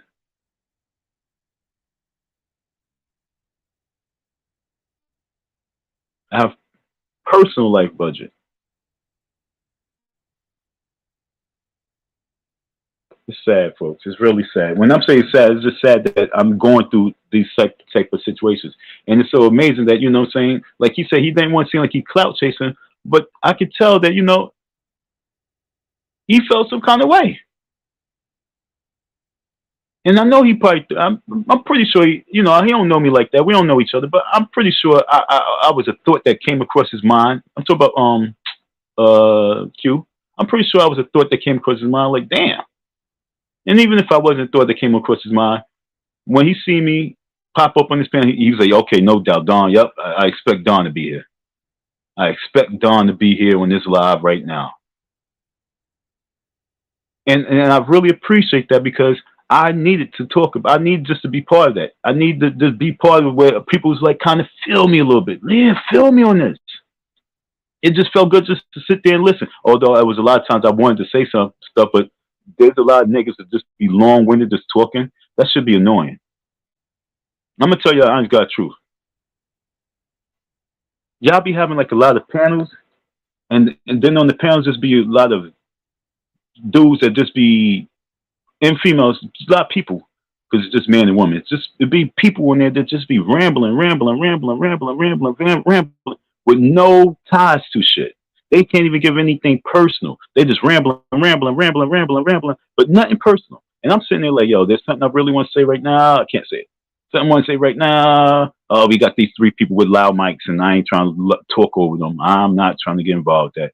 Then we have people that's like, okay, I know he's about to speak, but I'm gonna talk over him real quick. Like, be having too much of that shit. Too many people coming to these panels and they just want to ramble their fucking mouths. No. That live last night with almost 400 people in there, We knew Umar was there. That live was supposed to be 100% energy channeled straight towards Umar. You had the young lady come up there, and I swear, I felt she was an Umar fucking supporter. The woman from Queens, talk about the program, because she shifted it and it went to there. But like Q said, no, we on this topic all night. And people shifted because they know that, Q don't mind talking about the education shit, but this ain't the night, sweetheart. It took all the God in me not to fucking interrupt her, because I already know that if I say anything, they all just start, like, oh God, yo.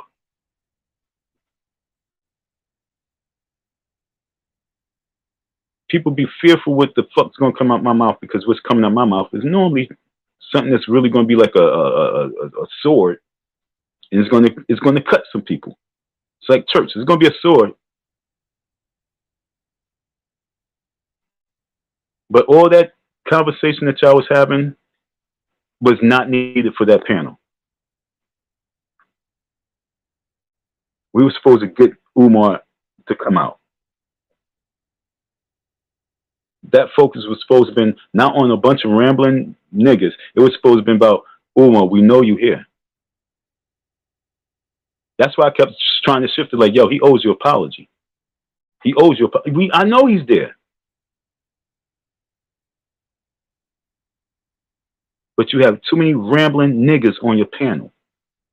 Rambling. And I mean that strongly. Rambling, not understand that this was a real situation that we're not venting about. We like, yo. And then the person say, well, what you want Umar to do? Like, you need to come talk. Matter of fact, come talk to me right now. Well, he ain't going to do that. No, he will do that. And if he's not, then we're going to make you force him to talk about this situation. Or like he was on point at the beginning. Q was on point. He said, yo, I only want people who I just want the Umar supporters. Come on up. Let's have a little conversation. That was supposed to went down for real. And he did like 3-4 hours on the topic. But like I say, it was just the reason why it was 3-4 hours, because it was a lot of ramblers.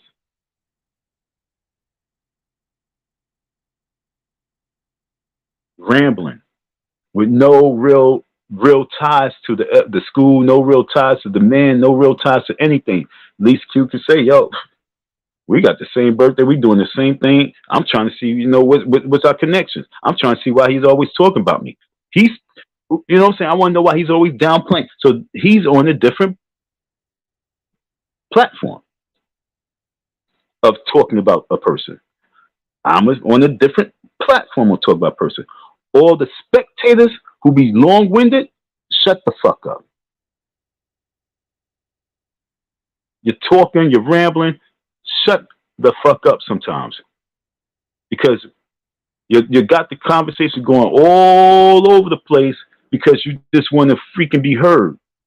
But when at the very end of this conversation is what's the outcome? What are we going to do? Because if it was just me, Q, and honestly, the show would have been awesome if it was just me, Q, and Tahaka. If Tahaka Bay would have stayed, if he didn't do his live stream last night, and he would have stayed on the show, and for like another 30 minutes, and no one else came up on deck, and it was just me, him, and Tahaka, that would have been trust me. I was hoping that Tahaka stayed. Because it would have been an awesome show. Because let me tell you something. Tahaka Bay and Q Butter are two individuals that I actually really do want to link up with and collaborate with. Yeah, I call Tahaka a coon. I say he's cooning. But the real talk, now I have nothing but to respect his cooning. Because it's not even... to me, it is, but I respect it because it's a coon that needs to be done.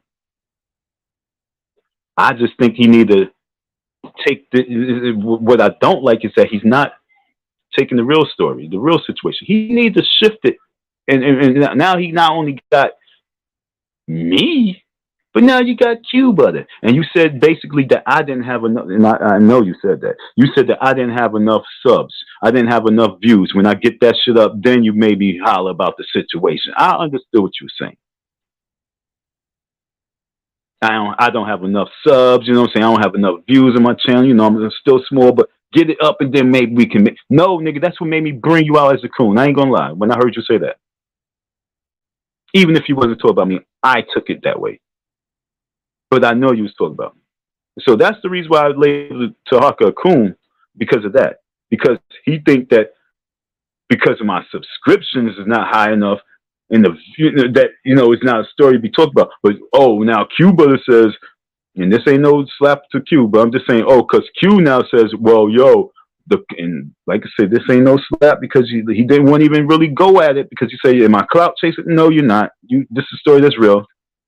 But because Q Brother says, like, yo, Umar called the police on me. Now Tahaka comes. Now Tahaka jumps on the line. He has a bunch of shit to say because he's using it as a platform that he goes and do his live and he get a whole bunch of thousands of people to come. I get it. But if you're true to the real of getting on these grifters and getting on these frauds and shit, my story is the story, dog. Q Brother's shit is just the icing on the cake, which is me. He just iced the shit by saying, yo, this nigga called the police on me. I said, see? But you fly over there to the channel. But like I say, it would have been a great show if it had been just me, him, and Q on that panel and rocking out. After an hour or two, then everybody else could have came and did whatever. I would have been cool with that because I guarantee you that I would have organized where we would have had a meeting. We would have had a date, we had this, and we would have organized where we just want to do something. Oh, no doubt. Damn, God is good. I didn't even make a phone call, and the phone call came to me. All right, so let me go through these chats. I'm salute, man. Salute, y'all. I'm going up. Let me go down because I got to read this one. Okay, let me go down. Woo! I think this is still active. Okay, got that. 400. Like I say, shout out to you. Jackson State don't need that bread. And if you're the brother that was on the panel last night, definitely big shout out to you. And I say that school don't really need the bread because I even think you said that, everything's moving towards online. So, I mean, come on, man. Where we at? Let me put that back up there for anybody. Anybody would like to come on? Don M. We have people that get fucked over by politicians on an annual basis. Can't get black people to get behind that either. I know, y'all. Damn, I wish I saw your chats a little earlier.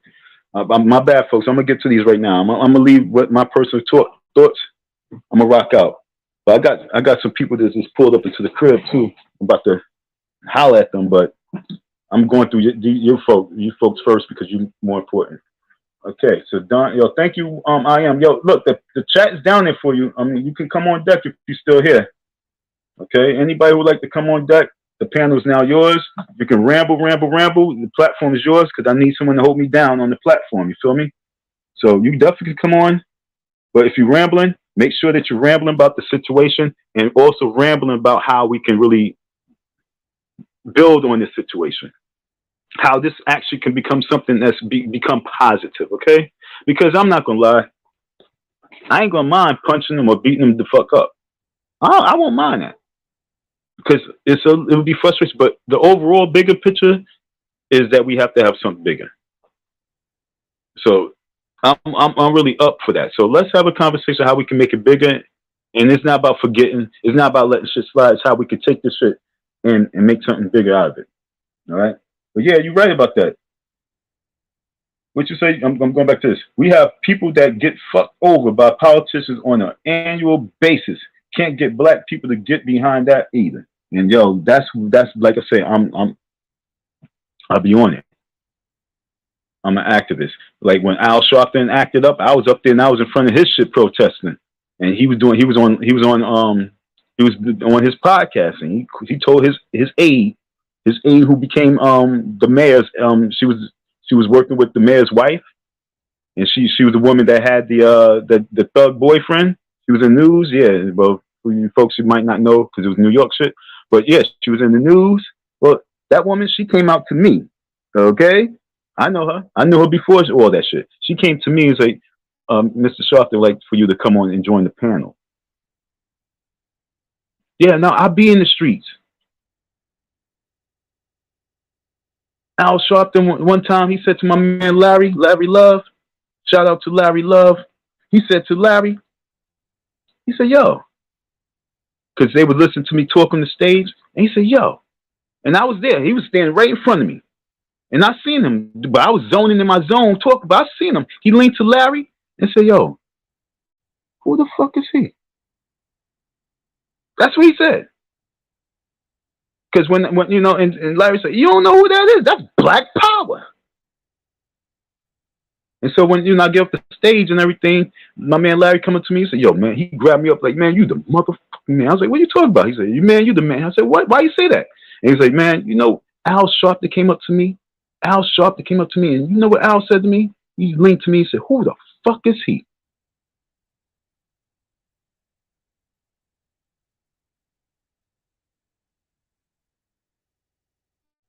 That's the type of impact when I'm on point. When I'm on. See, the energy that y'all really, because this is the most negative energy I've ever had in my mother effing life, this internet shit.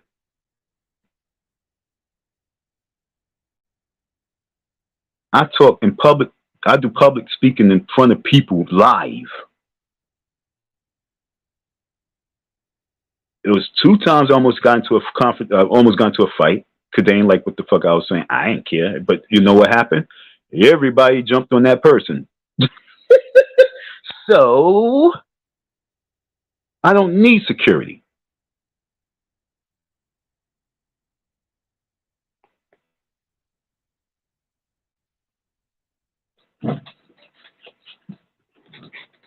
You don't need security when you really in the word. When you're really doing the work and you're in the word, you don't need security. When you really know that you're doing right, you don't need security. Why did he need security? He needs security because he's all wrong.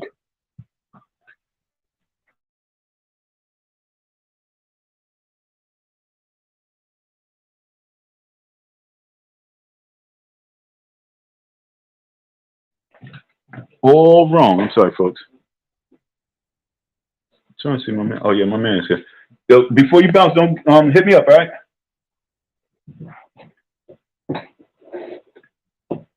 Do you understand, folks? When you're doing right, when you're doing good, when you're about the children, you do not need security.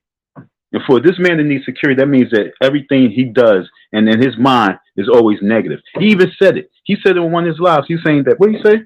He said that he felt the negative energy. He felt like the guys was hating on him. And I'm like, yo, nobody was hating on him. Everybody was giving him nothing but love and praise. I'm talking about the contractors. The painter that I'll be talking about, nothing but love and praise. I can show you text messages even after Umar got rid of him. His text message to me still wasn't negative. He still said, "I wish him all the best." Umar wasn't getting no hate from no contractors. The only one that was really a little bit nervous, and this is a little bit after the fact, that was the electrician dude, because he said, "Yo, Don, man, I'm looking online. I'm seeing that he got a lot of people really. But he got a lot of people coming at him. Am I going to get my money? Am I going to get paid?" That's what he said. So Umar didn't have no hate like that where he need all that security. I'm sorry, folks. Let me just get back to you guys. Don, okay, I donated in lump sum. Okay, at the beginning, at every year. Okay, I didn't get respect. See? And bro, I swear to you, I didn't get to these chats. I didn't get to this chat, but that's why I kind of said it a little sarcastically, and I still say salute and I love you. And if you're not here for the records, I love you because, yo, we need people like you that has a heart to be able to give, that also has a pocket to give. But we really need people to be able to help and support. But like I said, don't just help and support something that you can't communicate with. Don't just help and support something that won't give you your accolades. Shout out to I am who I am, okay? And that's because, wait, so are you the person from last night? Because if you are that person from last night and you was on Q's channel, salute, thank you, we love you. And that's for real. Because you heard the call and you came to the aid. So we really appreciate you. Thank you. And that's that. I learned about you. Oh, so my man, yo, come on back, yo. Well, I want this brother to come on. You know, the platform's open for you. The platform's open for you. Like I apologize, I wasn't paying attention to the chat. Let me the platform's open to you. Let me put this out there. Please come on, Dak.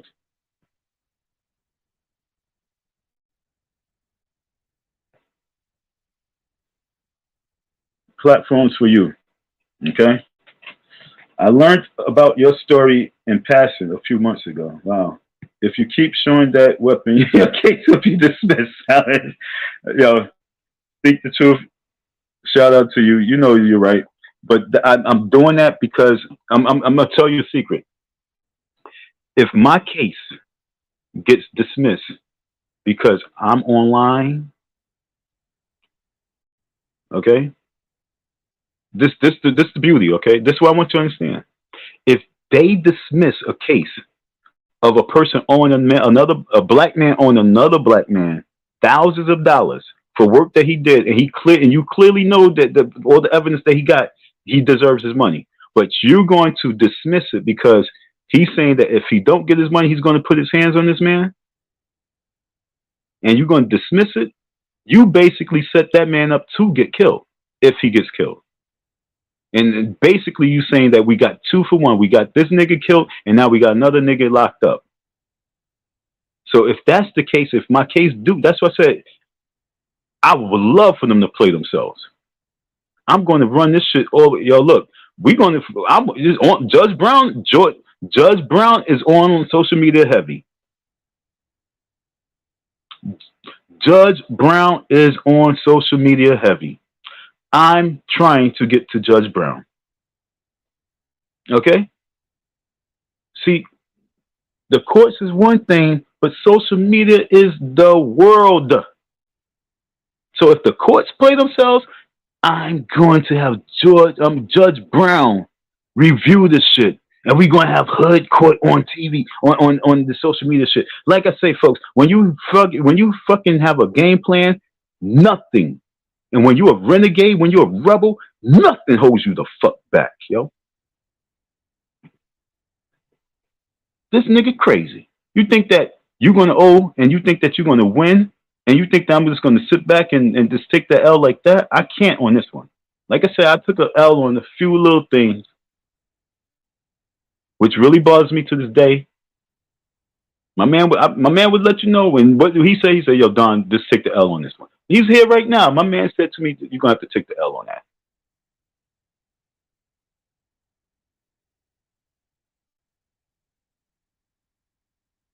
And it's still in the back of my mind, like, if I see the person, I'm not going to be able to hold back. But then what? You already know the person can't do nothing for you. But this person, no.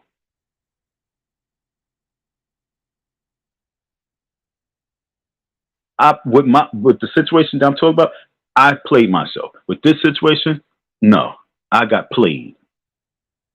See, if I play myself, I'll take a loss. But if I get played, or if you try to play me, I can't really take that easy. So now you write special, speak the truth, yo. You right. But you know what I'm saying? I ain't gonna lie. I'm not gonna lie. I'm so tight. But you're right. I'm not gonna lie. You're still right. So we're gonna pick that up for now. Okay. Look, I'm gonna take my piece. I'm gonna take my Rambo, and I ain't gonna pull it out for like a week. Okay. My Rambo's going in the drawer. I ain't gonna pull the Rambo out for a week. All right, I'm gonna try. I'm gonna say I promise. Okay, I promise. I promise. All right, speak the truth. Thank you. Okay, I promise. Don, how dedicated do you think he was to the mission of the school? Not in writing like a traditional mission statement. He doesn't seem to be fully invested. He's on foot. Oh, but Larry, man, this is what I was saying, Larry. I said that back then. I said that in 2019 when I went to the school. I said to the dude, the young boy that was there, I said, yo, listen, bro, Umar is bugging the fuck out.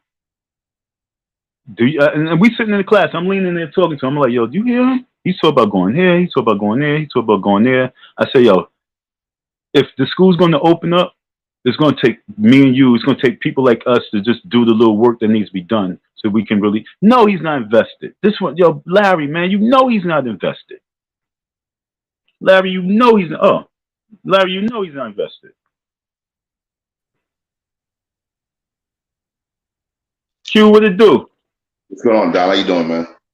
Chilling, fam. Yo, do me one favor, because I went back to the live. I played myself when I ended the live, and I didn't know that you cannot get the behind the scene chats. I couldn't go to, because you left your thing in the inbox in the back, right? No, I'll give you my email address. But you put it in the back, right? Because I didn't write it down. You wrote it down. No, I thought you said you left in the chat. No, you wrote it down. You said you left in the chat.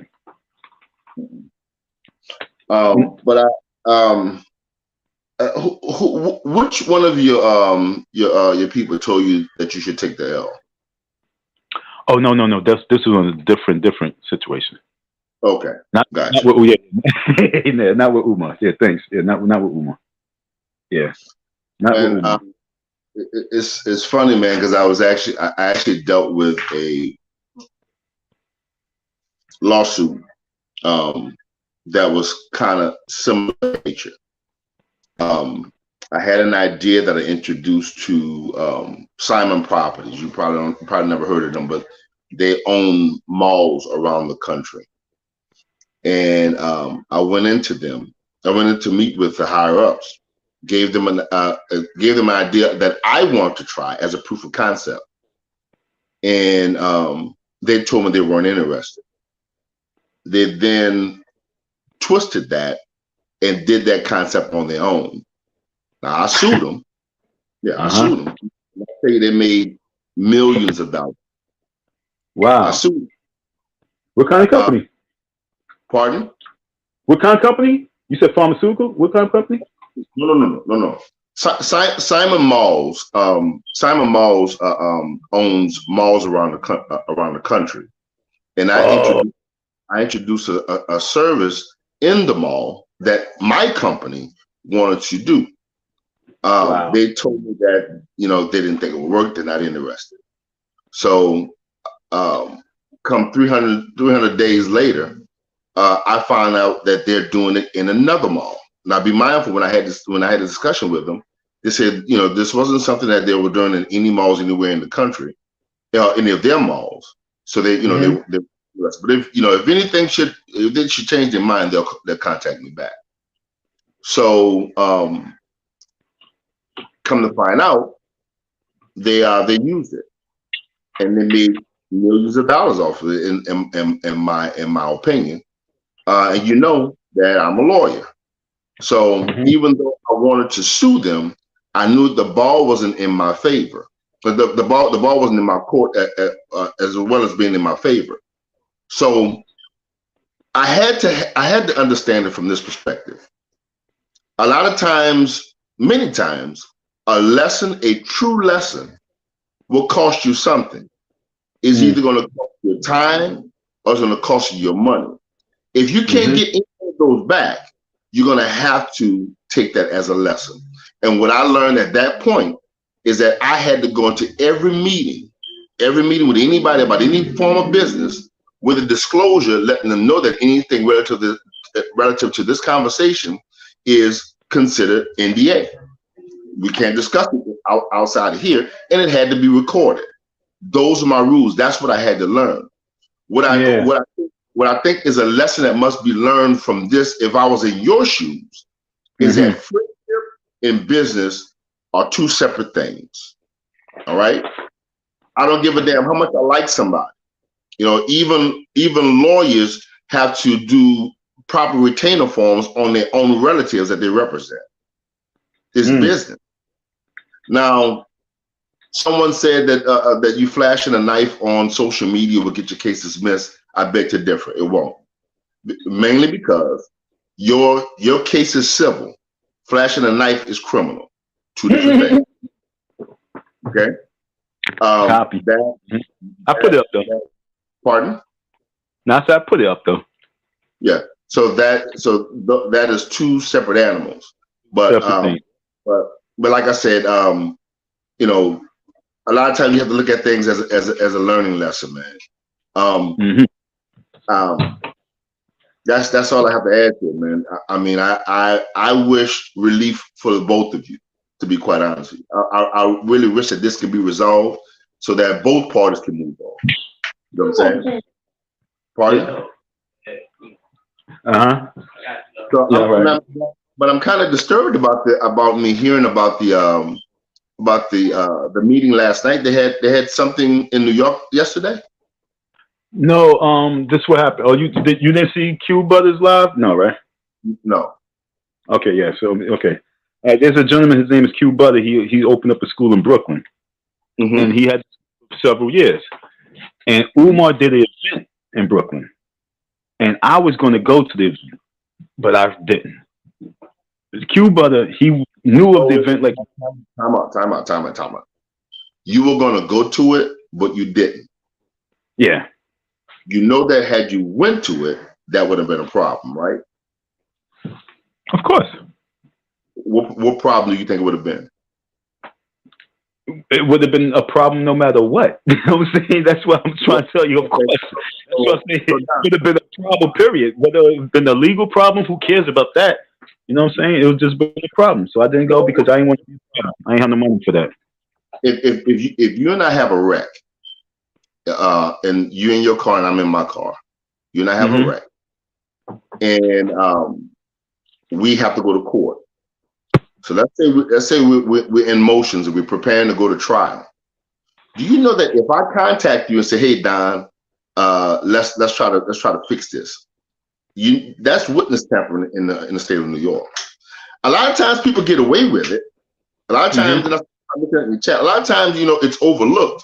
But when you're listed as a witness, and you try to have a conversation with someone outside of the courtroom to try and sway or change the outcome, either by fear or by just conversation or coercion, that is a crime. And in New York, it's very serious, very serious, very serious. So I'm glad you didn't go, because had you went, now I'm not saying that Umar would have done this, but that would have definitely been a peg in his board to fuck with you even more. But continue.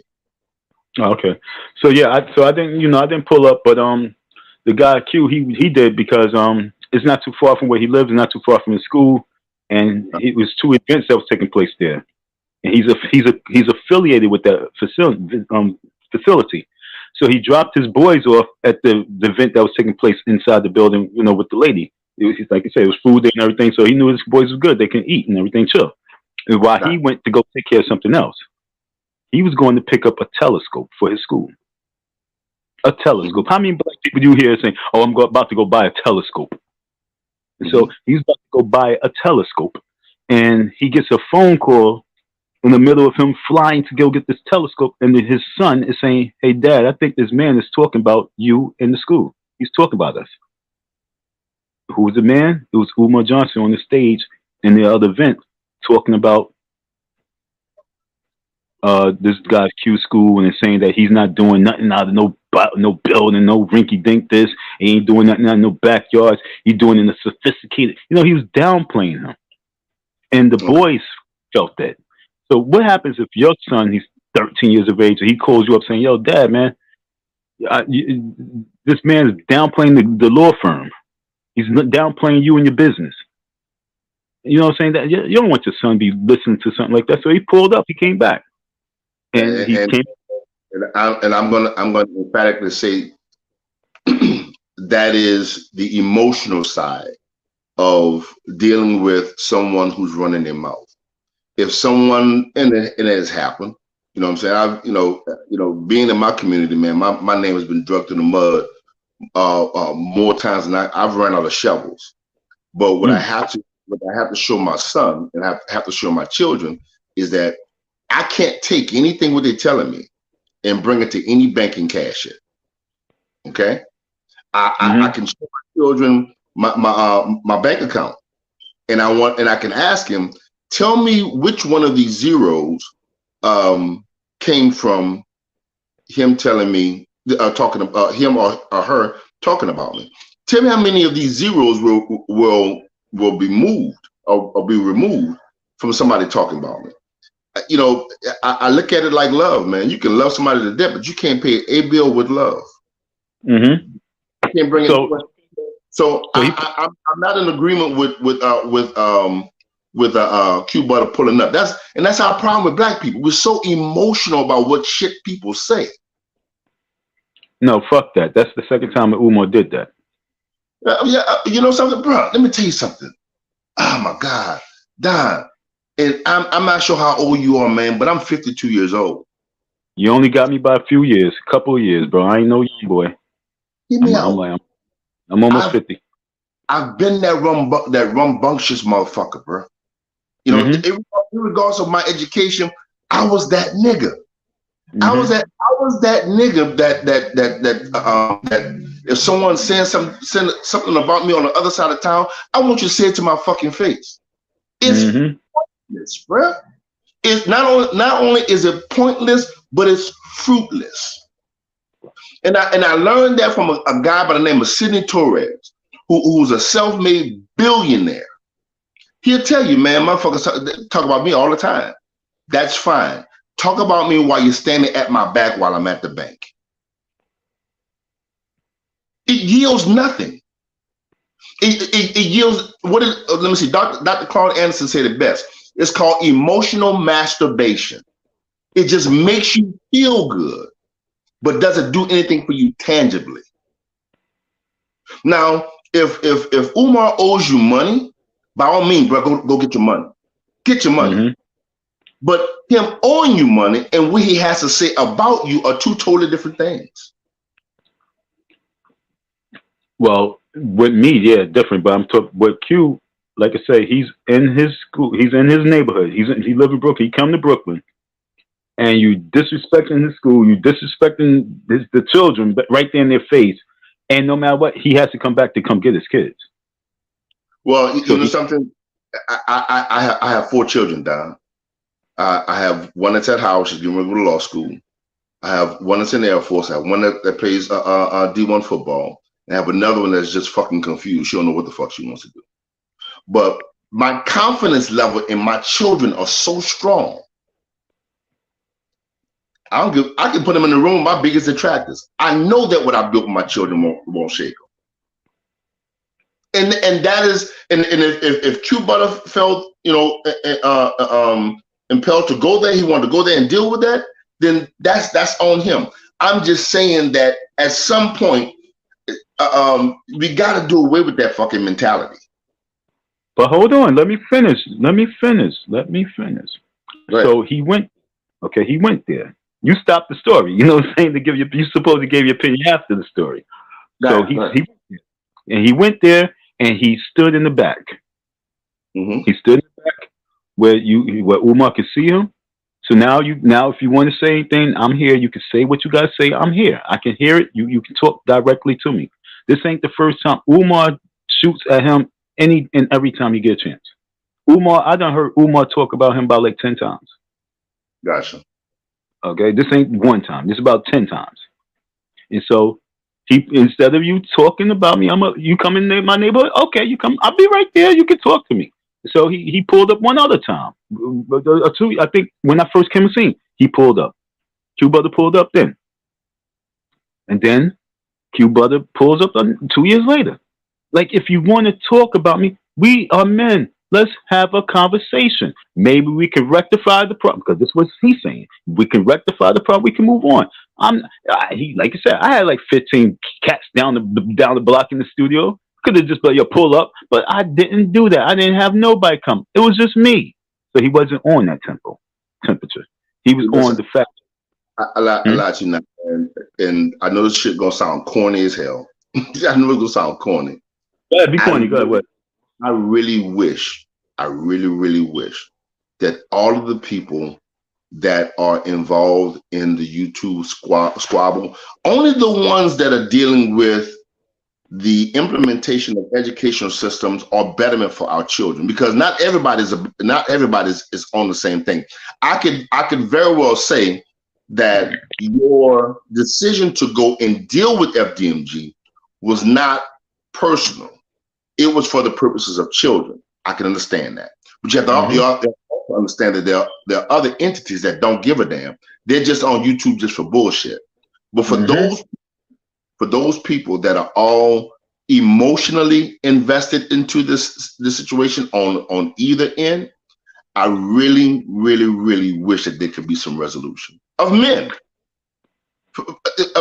I'm not specifically speaking of the women, because although there are women that are involved in this argument, I may get a lot of heat for this shit, but it's not their place. It's not their place. Yeah, if you have men that have a disagreement, it's supposed to be men to resolve it amongst men. Okay. Yeah, Q. This is my challenge, dog. This is 2023. 2023 is $1 billion. It's a multi-billion-dollar number. 23 is a multi-billion-dollar number. This got to be $1 billion year for us. We got to move like the billionaires. We got to move very smart. No more of that talk shit. Okay? I need some help with organizing a YouTube men's conference. Okay? Otherwise, everything don't matter. Nothing that we say right now really matters, because it's a solution. Like I said, I want solutions. My solution is 1, 2, 3. It could be bloody. Okay? Because this is a revolution. A revolution, like Malcolm X said, is bloody. Okay? We are in a revolution. We're in a war. And first thing first, we got to get our troops right. So if we have to get rid of some troops, like Umar said, if we have to permanently get rid of some troops, then we have to start deciding who we're going to permanently get rid of. Because we're about to go into war. Because there's a war on us. It's a chemical war. There's a war on us. And if we don't believe it, you're lying to yourself. There's a gas price war. There's a food crisis war. There's you might not see it because you might have more zeros in your bank account. But there's a war out there. And so if we're not preparing a solution, we are as corny as the dirt that's in the ground after a dog shit on it. We ain't worth the ground after you go to a place where it's nothing but dog shit.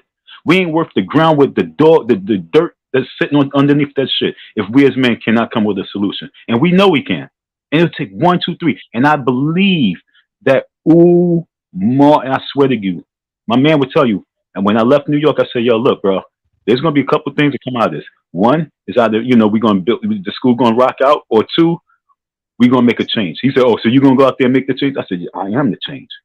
And so here I am in 2023, still talk about this Umar shit. Why? Because I'm still here, because I have to be the change.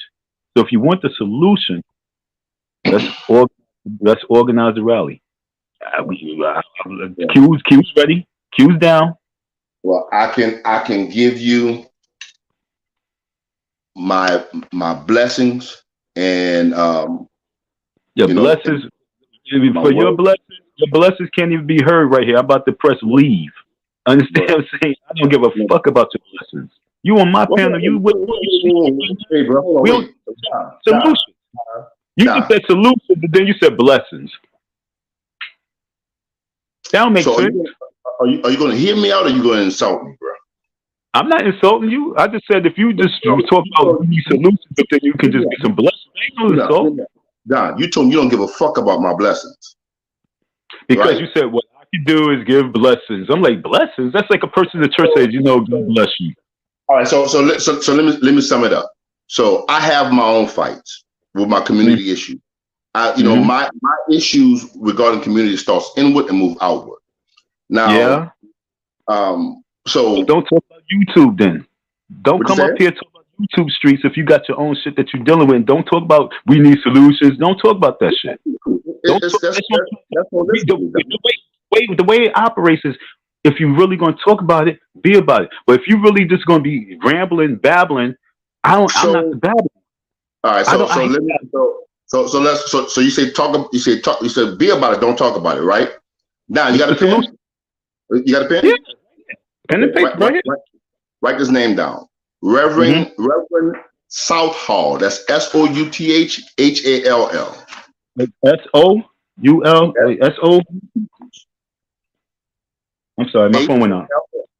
All right. You said, hold on, bro. You said salt, like salt? South, like north and south, Southall. Oh. All right. And you also write Spirit of Excellence Academy.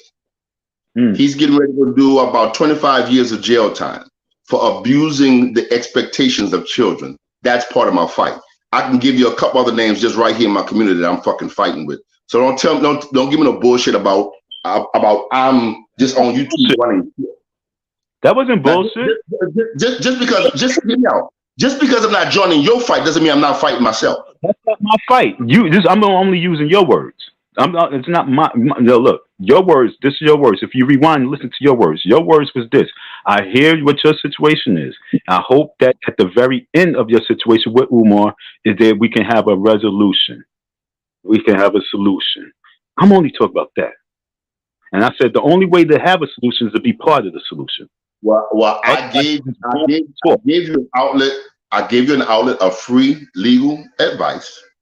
But no, that's not the solution for the bigger picture. That's for the court case. I ain't thinking about the court case. I'm talking about the overall solution. See, that's what I'm saying. You a lawyer, but you off all over the place. I ain't talking about my court case. Fuck my court case right now. Gotcha. I don't fuck my court case. I'm talking about the solution. Well, I'll tell you what. Whenever you guys, and you have my contact information. Whenever you guys, no, waiting for that. Let me get the email again. I have paper right now, pen in my hand. Harris Legal, HARRISLEGAL, Harris Legal, 2122@gmail.com. 21 who? 2122. Oh, 22. Okay. Harris Legal 2122@gmail.com. Copy. Okay. Because I rudely interrupted you, I apologize. What was the blessing that you was about? What would you say?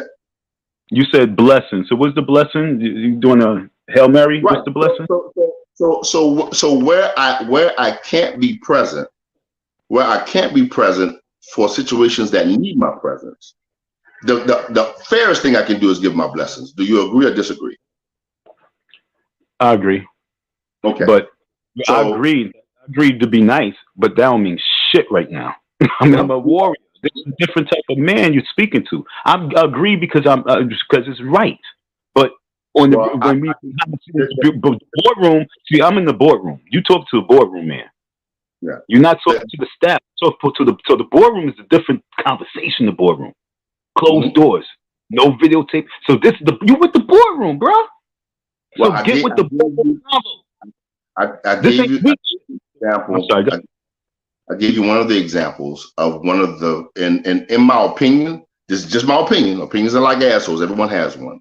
Reverend Southall was Umar Johnson's 30 times over. When you get a chance to read that case, and we're still not done. This is a hell of a fight. Yeah. So it's not just him. We have other mountains we have to climb. So nevertheless, once you guys get the council of men that you were trying to get together, count me in. I want to be a part of it, part of the conversation. I definitely do. But what you just said, we need to be part of that. This is a movement. No. I didn't. I only mentioned that. I only mentioned that because you stated that I'm just on YouTube rambling, and I gave you that information as part of one of the things that we're fighting with just in my community alone. So every community has their own issues. Everyone. It's just whether or not people are looking to deal with those issues within the community. Yeah, this is the internet. This is the internet. This is a fake community. This is the internet community. So we talk about internet issues, but which is way bigger right now because millions of people is tuning into this. Wait, come again? Come again? This is an internet community that we talk about. This ain't like a real, like the virtual. This ain't the real world community. This is an internet community where millions of people is paying attention to it. Yeah, and even though it's on the internet and there's a lot of discussions that's being had, it yields absolutely nothing. It yields nothing. It yields nothing. It yields nothing but conversation and emotions. That's it. Because the ones who's been front lining it all this time. Mm-hmm. That's why I had to get involved because this is something that must be rectified. So the creator is going to put a situation, going to make a situation happen, so you have no choice but to lead it. Gotcha. Okay? I have no choice but to lead this shit out of the chaos is heading. Because I got to take over internet shit for real.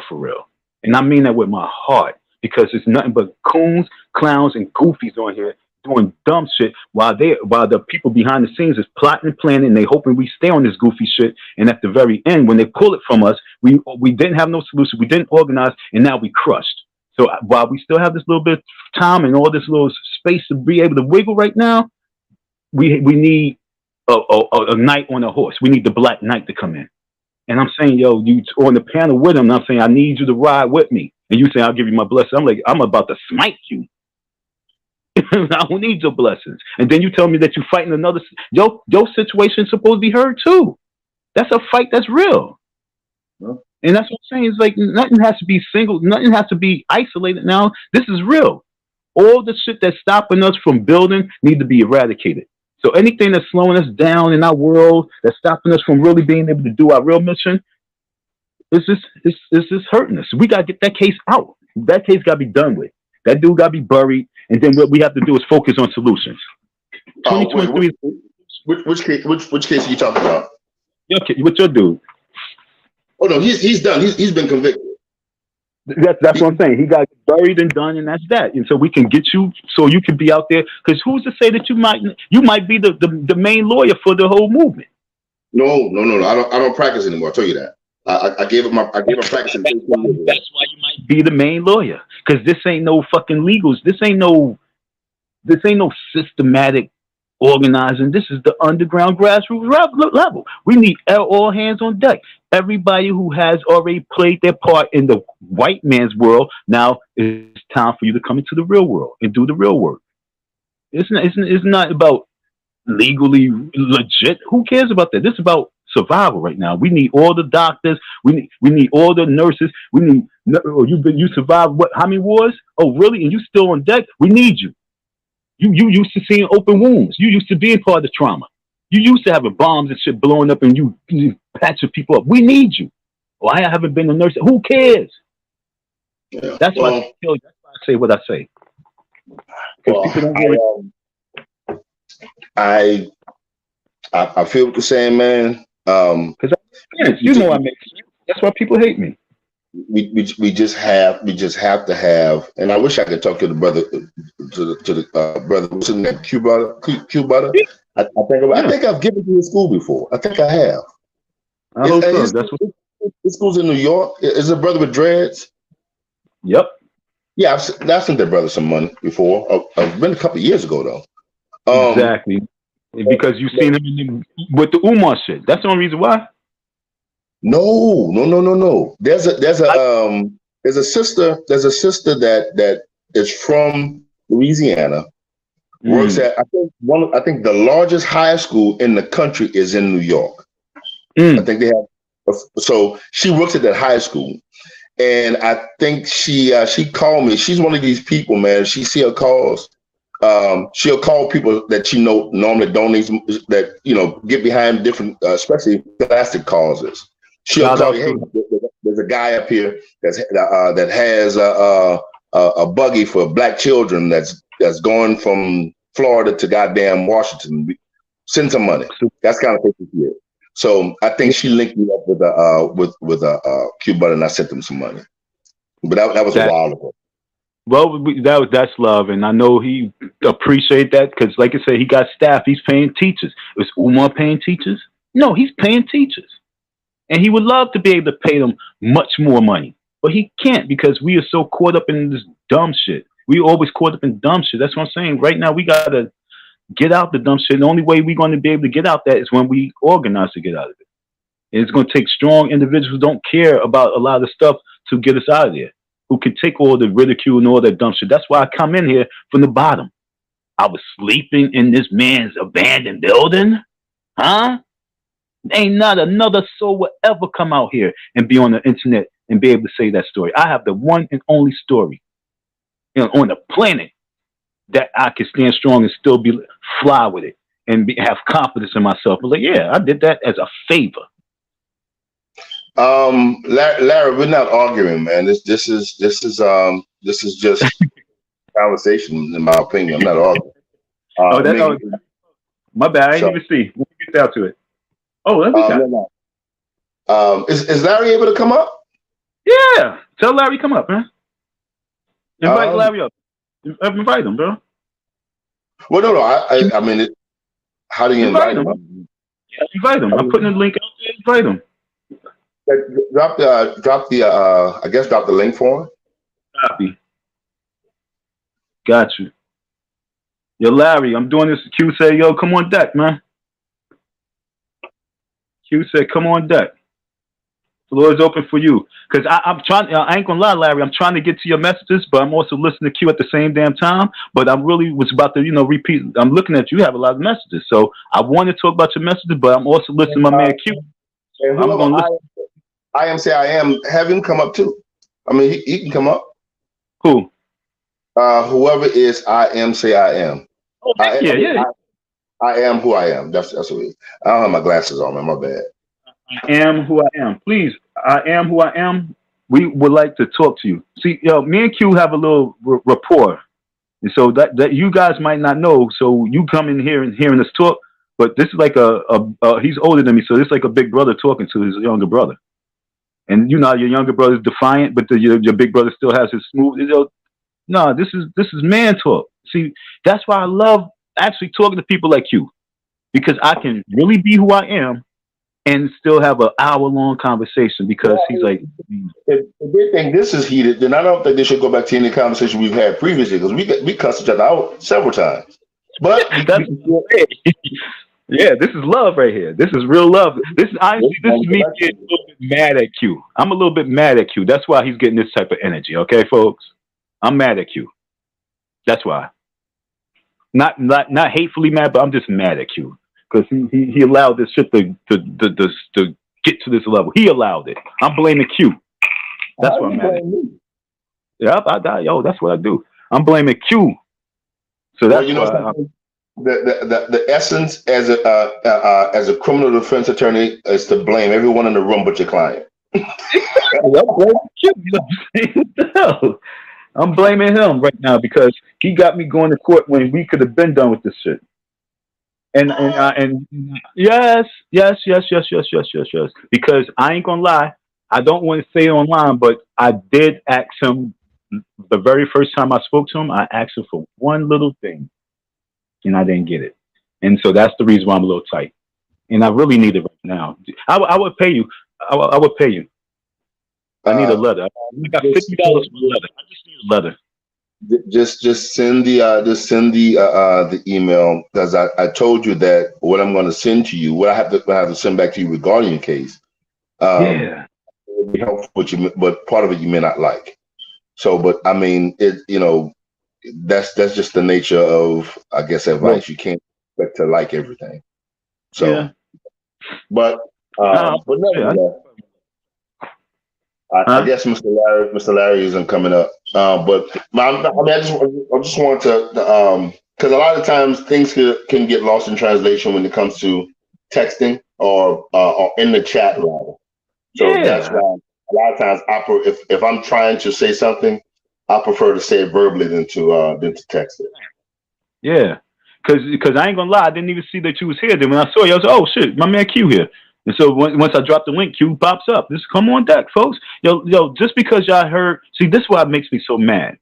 Because when I first came to the scene, I don't know if you've seen that very first video.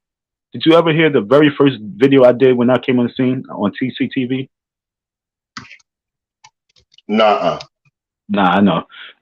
Well, I was me and TC was talking. We was having a regular conversation. Then this chick comes out of nowhere, and then it just became heated. And then every time they wanted to see that smoke, that's what made this sector go like really bananas. It was already crazy, but then when I come on the scene, and then this dumb broad always attacking me, then everybody started attacking and thought it was fun. So I always was on the defensive mode and always had to be in some type of confrontation, which is so annoying. So that's why people probably just be like, "Oh, here we go again. Here we go again." So they probably thinking this is confrontation, but no, it's not. It's not. And I hate being in confrontation. That chick just came to spoil everything. She just came to ruin everything, and people piggyback off of that, and that's what they've been doing forever. But nah, Larry, you good. I am who I am. You good.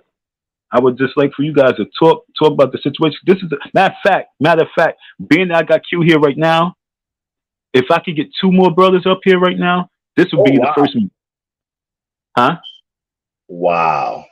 What happened? Apparently somebody in here knows me. Oh, really? No, sir. Yeah, I was disbarred, and my license was renewed. I'm not sure if you read everything with my case, but I just chose not to practice anymore. But yes, I was disbarred. Wow. Someone has read my case with the State of Louisiana Bar Association. Wow. Please, I am who I am. Please, we would love to have a conversation. Wouldn't you like to have a conversation or no? I sure would. No? Okay, see? Hold on, wait. Give me 1 second. Let me find my pants. Hold on, Don. He said, I got to put my pants on for this one. You understand what I'm saying? Yo, I am who I am. I have no problems with you coming on deck. I actually, like I say, I would like for you guys to be talking, because I'm going to be quiet for a little bit, because I want to do a little bit writing. And then I would just like, I want the people to hear grown men talk, because we about to come with a solution right now.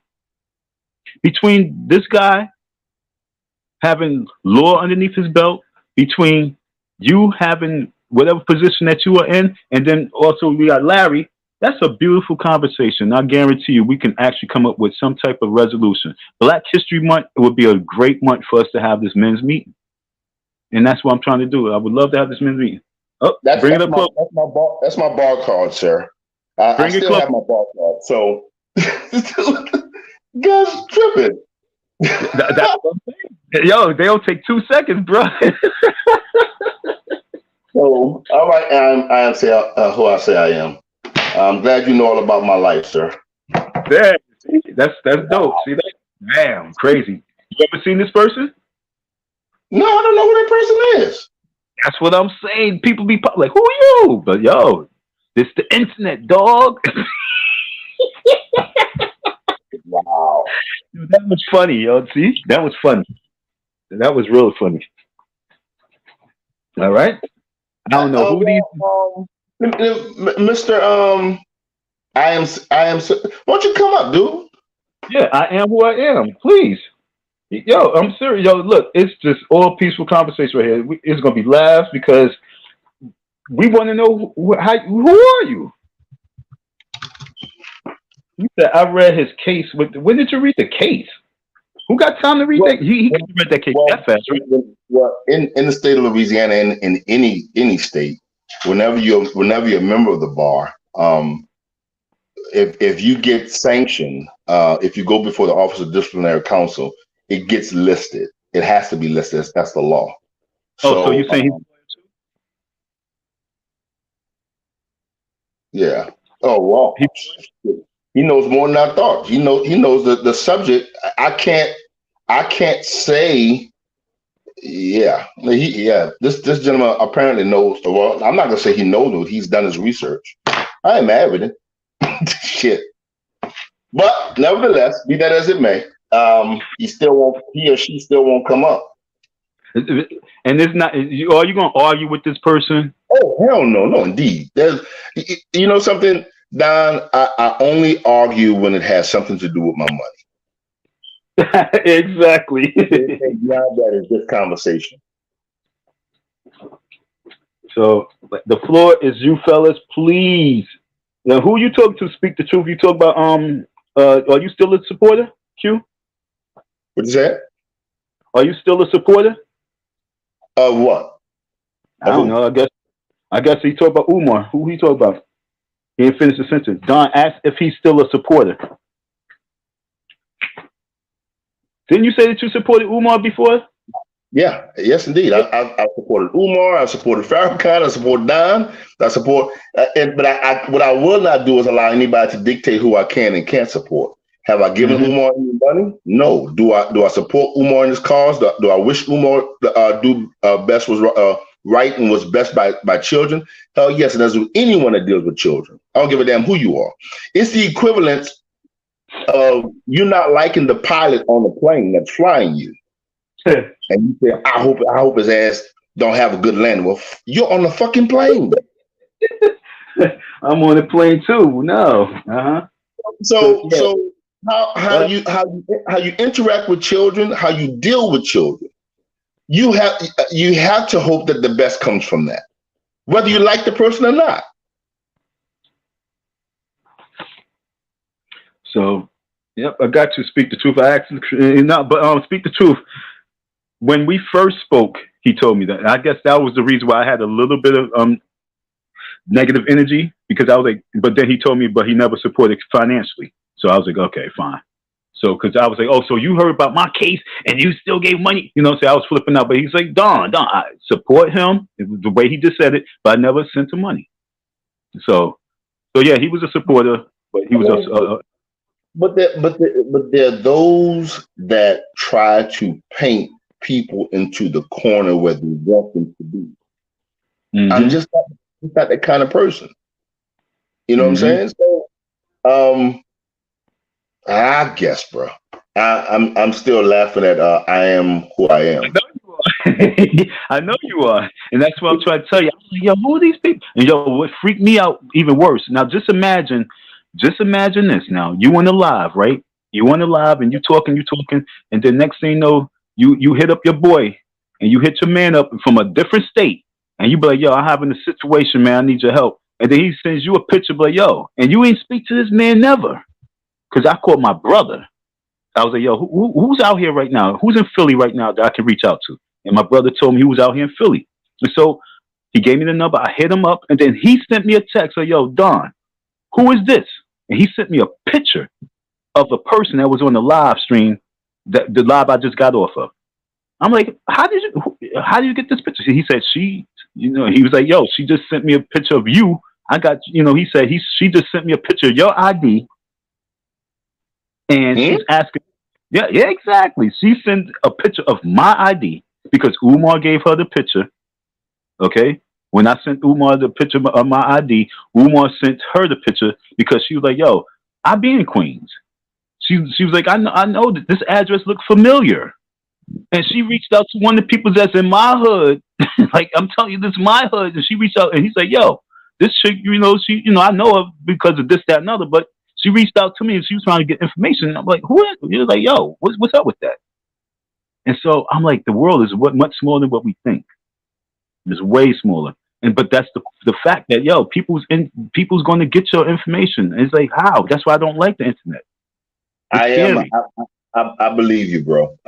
Sir, ma'am, I'm not sure if you're male or female, but I believe you. I believe me too. I believe it too. That's why I'm like, come on, deck, yo, please. The panel is for you. Your panel is for you, man. Speak the truth, you too. Speak the truth. I am, because I saw you earlier. Speak the truth. because I actually Speak the Truth can come on deck, because I think Speak the Truth is a little bit lenient on different sides. I don't know what side the Speak the Truth is on, so I would like to know, Speak the Truth perspective.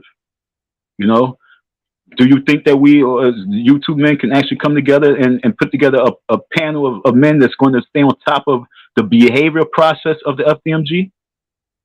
Speaking true, why don't you just come up? That would be interesting. I mean, I'm not, like I said, I'm not trying to argue. I just want clarification on what your question is, and maybe we could, I guess, leave this live stream with a complete understanding. Clarity, So, yeah. Speak the truth. Don is foolish. Yeah, like I said, I'm not even seeing all these chats, bro. I'm only catching chats because of Q. So yeah, thanks Q for being here. Okay, Don is foolish if this man says don't worry about the weapon. No, not really, because I wasn't worried. I mean, I put it up though. Or what you say online? You said he filed a motion regarding your lives. This man Q is this man Q is he Ali? Just walking with him. I think it's out there, an ally. Oh, ally. Okay. Is it an ally? Well, I put it to you like this. We're going to find out. That's why we need you on deck. You can question him. I'm going to sit back and you guys could question this man, Mr. Q, and Mr. Q can question you. But my thing with that is that has nothing to do with the motion that was filed. The motion that was filed was 100% about, the judge is probably going to be looking at that like, that's not my jurisdiction. But if she decides that she's going to dismiss a case that has nothing to do with me and hit my head with a knife, okay? If she dismiss that, what's that? What's the canon law? What was that again? Judicial canons. Okay, and I was reading up on that. That's real. You know what I'm saying? So I had to go all the way back to the live to go through the live again and watch the live and do our conversation. You have to avoid one of the main judicial canons is that you have to avoid the appearance of impropriety. That's the way that it reads in the Louisiana judiciary. I'm not sure what it is, but I'm certain that it's the same in New York and state of New York. It may just read differently, but it still has the elements of avoiding the appearance of impropriety. And that same language is carried on by all people that are entrusted with the public's trust, rather. Be it your politician, your police officer, anybody that's dealing with the public interest, they have to avoid the appearance of impropriety. Okay, and that's very important. Like I say, they can play games, but as long as we got that law behind me, I'm gonna find somebody who can, fight back. But this person said they are on a desktop with no camera or audio. I don't believe that shit.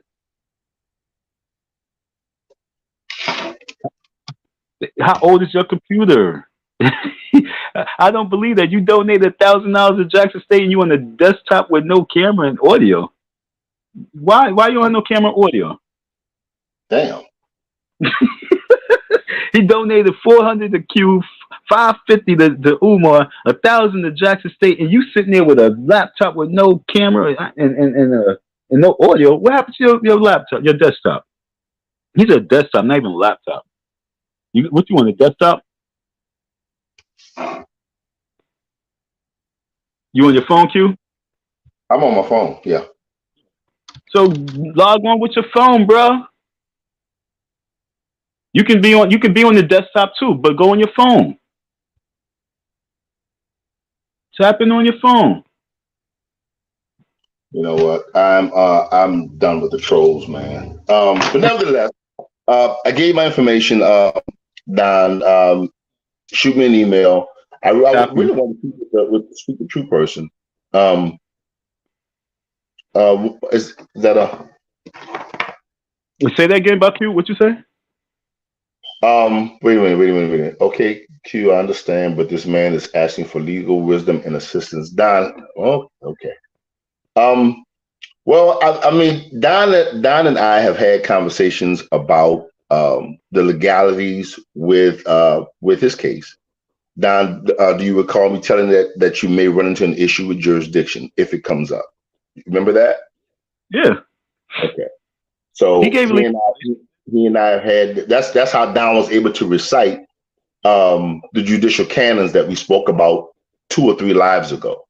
So I'm not giving Don any. I'm not telling him about his case out of spite or out of malice. Anything I tell Don can go and research it on him on his own, which I know that he's a researcher, so he'll go and research it. But nevertheless, the truth, I'm about as neutral as you'll find, and I think that rubs a lot of people the wrong way. That that I'm neutral, you know. Explain why. You did just a little while ago. Explain why. Yeah, so that bothers people. People want people to be on a certain side. All right. I know it doesn't sound right. It doesn't sound right, but I just want everyone to be happy in their pursuits. All so right? it sounds white. It does. Just want everybody to be happy. Yeah. I want everyone to have resolution with whatever troubles them so that they can move on. You know what I'm saying?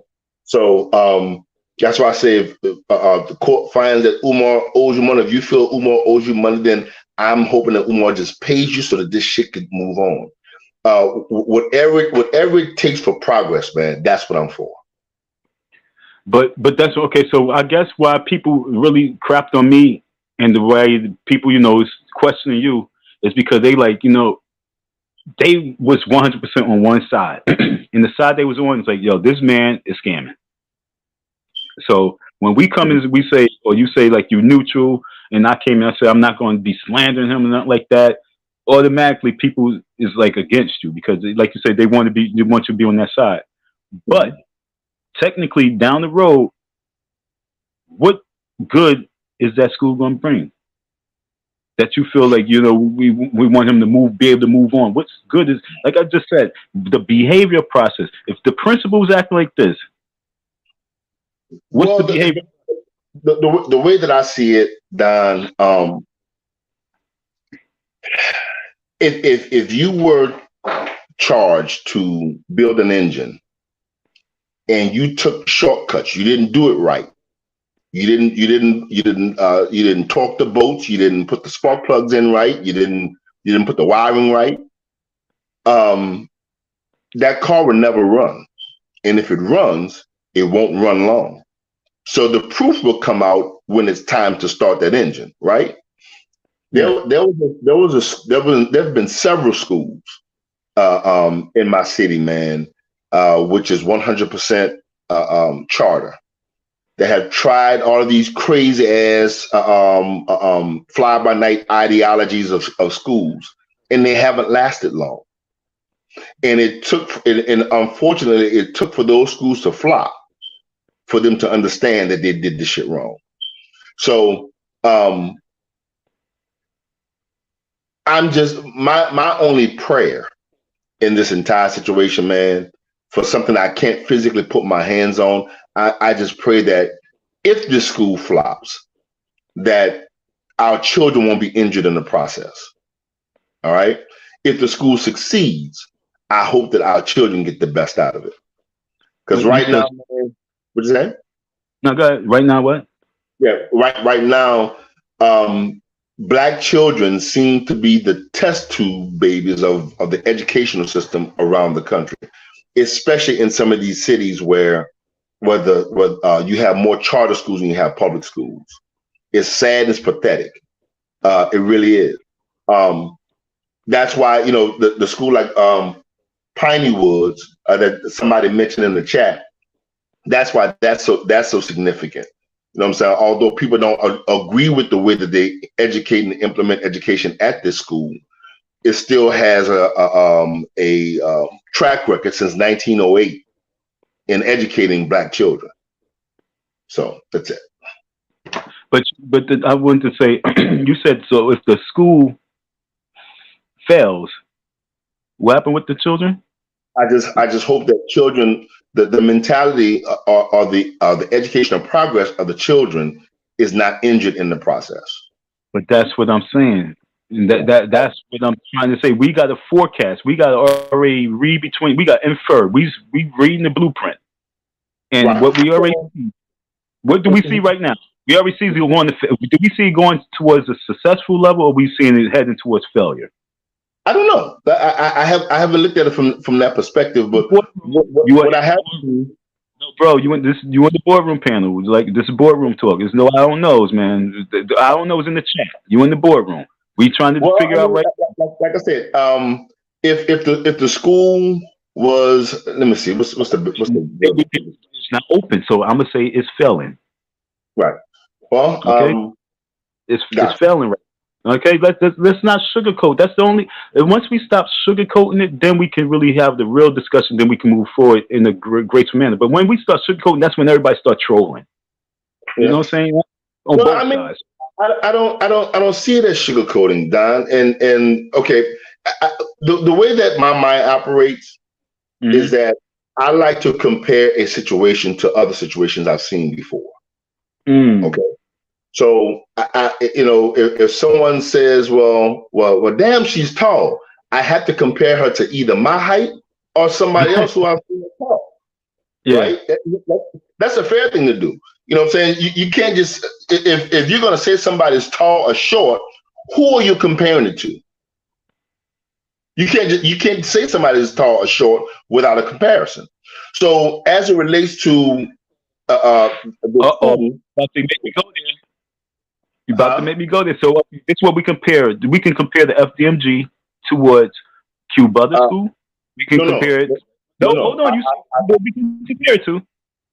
I'm going to compare it to schools that have opened and closed. No, we're going to just compare to black schools. Okay, that open. We don't want to compare to schools that closed. We just want to compare to success. I don't want to look at failure. We're discussing the failures and how it would affect children. So I can't compare it to a school that's open and successful. If we're going to compare, if you're going to say, well, we want to compare it to schools that are open and successful. Well, Umar Johnson School hasn't been successful. You can't compare it to any school that's been succlosuccessful. Okay, I can only compare it to schools that has had a problematic start or long. And the only two schools I can compare them to is Pineywood and Smothers Academy. Smothers Academy is now closed. It was an all-boys school in Jefferson Parish, and they started working on opening that school right after Hurricane Katrina. Hurricane Katrina was in 2005, and it started I want to say in 2007, 2008, something like that. And the school opened up and was open for 2 years. So now I have to try to figure out, did it adversely affect the children that attended that school negatively? And when they did the research on the children and how they were being educated, it wasn't the education that failed. It was the administration of education that failed. Does that make any sense? Yeah. Okay. Education was the administration of the education that failed.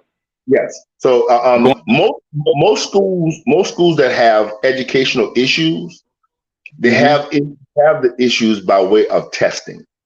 All right. Students may learn a lot, but how they teach and how they implement the testing is where they run into a problem. Most of the charter schools that you have out right now, the ones that do run into problems, they all are accused of the same thing. That same thing is changing the test scores. Now, do those children test very well individually, but overall the test scores suck, and they change those scores in the effort to get the charter renewed. So basically, it was small. I mean, it was big stuff, but it's small. Was that big or small? I mean, changing scores. how do you change Hey, that's illegal, man. You go to jail for that shit. Yeah, I know, but I thought it was like sexual. I thought it was a major. But I mean, how stupid was these kids? I don't think the kids were stupid at all. Okay. I think that those children, man, you can't tell me that a child who could pick up a damn a cell phone and implement apps and go through this and go through that and figure this out, that they have an issue with learning cat in a hat in the back, and just small elementary thing.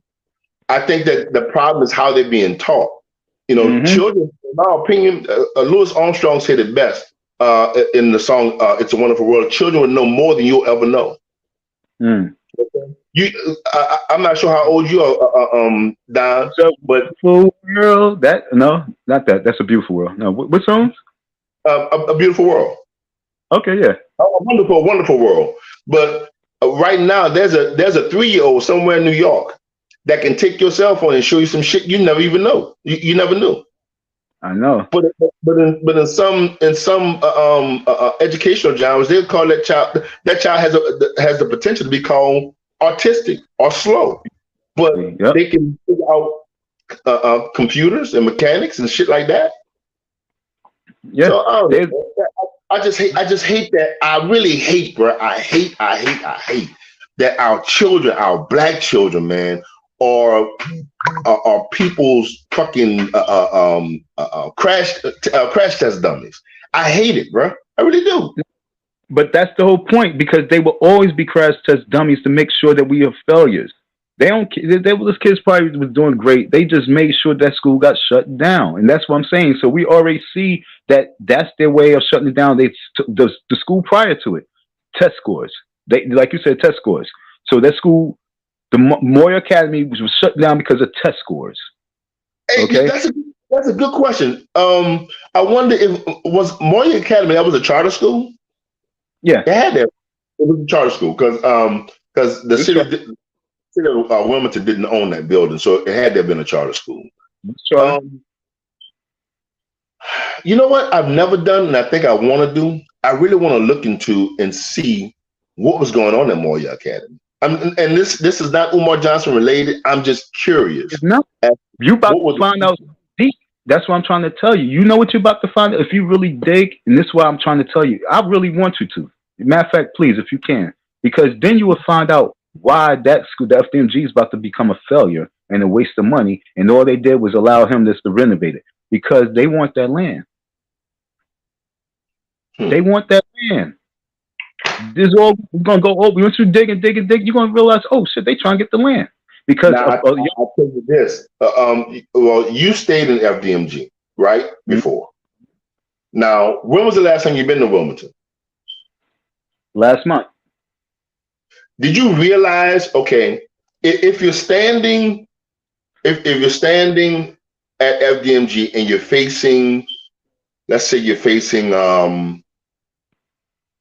let's say you're facing the Delaware River, which is by the building that's opposite of the gym that he renovated. You know which one I'm talking about? Yeah. Okay, so we'll say that the park is on your left-hand side, and then the dead end, or where the street tees off it, is on your right-hand side. So that next street over, I don't know the name of that street, but have you realized that they're completely renovated all of those buildings? All of those are new buildings. Wait, I'm trying to think. Okay, let me see. Let me see. The Boys and Girls Club. The Boys and Girls Club. Behind the big school. You got the big school. Right. And you got the Boys and Girls Club, then the cross street from the Boys and Girls Club is the big old park. Right. Okay, so if you go, okay, no, let's back up. Let's back up. All right, hold on. So if you know where the street tees off at, right? Where you can either go right or left. The other way you can go straight down, right? Yeah. Okay. So if you get to the street where you can either go right or left, if you go left, you're going toward the interstate and stuff. If you go right, there's a corner store right there on that corner, right? Okay. Across the street from that is all new development right now. My son had a game at in Andover. They played Navy. And I drove to that area and I realized that now I had went there a couple of years ago. I went there a couple of years ago, about 4 or 5 years ago. And I realized that that's all new building development. The question of the day is who owns all that shit? Who's financially responsible for turning over that property? So if you're saying that they're trying to get that land, that makes a lot of sense. Makes a lot of sense. It makes a lot of sense. That's what I'm trying to tell you. This is a case that I told people at the very beginning. I said, look, if this goes to the court, get money ready because you're going to lose those buildings. And people thought I was just rambling. But I was like, yo, when I was there, the little time I was there, a white Republican ex-senator came there with his black girl, older dude, pulled up on the block and said, oh, yo, you own the building? I've been trying to get this building for years. Oh, wow. You understand? I'm like, yo, dude, y'all not listening. For years, he's been trying to get this because he wanted to open up a trade school. He wanted to open up a trade school. And so he was like, well, maybe he can get the big school and you can have the small school and, you know, we can just have the whole block. This was the conversation. Now, I mentioned this before. The smartest thing that Umar could have done is to renovate one of those buildings, turn it into commercial space, and then use the funds for that commercial space to fund the building that he's working on. Now, if I were Umar, I would have done that, and I would have made sure that all those leases end at the same time, if possible. Mm-hmm. So that in the event that, you know, I'll give them first right before ending their lease. You know, let's say for instance, if I renovated one of the buildings and I leased you space, okay, and I'm working on the building on the other side. If your lease is 2 or 3 years, if it's going to be 2 or 3 years of building on that building just to get it ready, then I know how long to make your lease for, right? Yeah. I have now in that building that's on the side that we were talking about. I'm not sure what kind of hoops he would have had to jump through, but I could see about maybe $20,000 to $30,000 a month just in commercial space for renting for offices. Easily, but he wants to have a school because he wants. See, you guys gotta understand, man. This nigga's a perv. He's a what? For him, he's a perv. Okay. He's a pervert. Okay. Yeah. I mean, I might be saying this wrongfully, but no, if you listen to him, he's a pervert. And so, what I'm saying to you is that what type of real power? If he renovated the school and opened up as a space for operation, office space and stuff like that, he's collecting rent and stuff like that. He don't have to be there. Meaning he can't get the coochie. This dude really wants to have the school because he is. Yo, look, just imagine what type of parents he has access to, mothers he has access to. Y'all really, y'all looking at all this other stuff. I'm like, yo, y'all really don't really see. He needs 100 secretaries. 100 secretaries? Oh yeah, you didn't hear that live, right? That's what I'm doing this live without going back and forth with the videos because I want to be heard loud. If I go to my laptop, it's low. But yeah, I need 100 secretaries. I put it on for you. I need for all the black mothers out there. Leave your man. You heard that video, right? Leave your husband. You ain't hear that video? I don't listen to his live like that, man. But send me email me if you got the link. I want to hear. Yeah, I will. But I'm gonna set it up for you. He told the women. He said, if your boyfriend or your husband, he said your husband is a hater of Umar Johnson, leave his ass, pack up the kids, and come to the FDMG. I got a job for you, and you could be one of my wives. No, Don. Oh my God! Yes, he did. Yes, he did. Oh my God! Yes, bro. That's why these people who's like in the thing sound like they trolling, but they like, yo, you was just what they going ham because they like, yo, this nigga's crazy. Not you, but they like Umar crazy and you supporting. I'm reading some of the chat, man, and I was reading this. Yeah, I Am Who I Am and Larry. And they were talking about in investments versus donation. The guy, Reverend Southall, that's why he's going to prison, because there were people that made investments into the Spirit. I think it was called the Spirit of Excellence Academy, and he started diverting those funds to take trips for personal use. And actually, I was involved with the school as a member of the community. I didn't have any children there, but because it was in the heart of the community, I was involved with it. So when they would have things at the school, I would go to the school. When they would have things for the school, I would support it. But he got tons of money, bro. And when I tell you, he screwed over the public bad, horribly. And now he's facing a minimum 25 years in prison. Damn. I think he got sentenced. Wait a minute. Hold on. Wait. Let me check. I think he got sentenced. Wait a minute.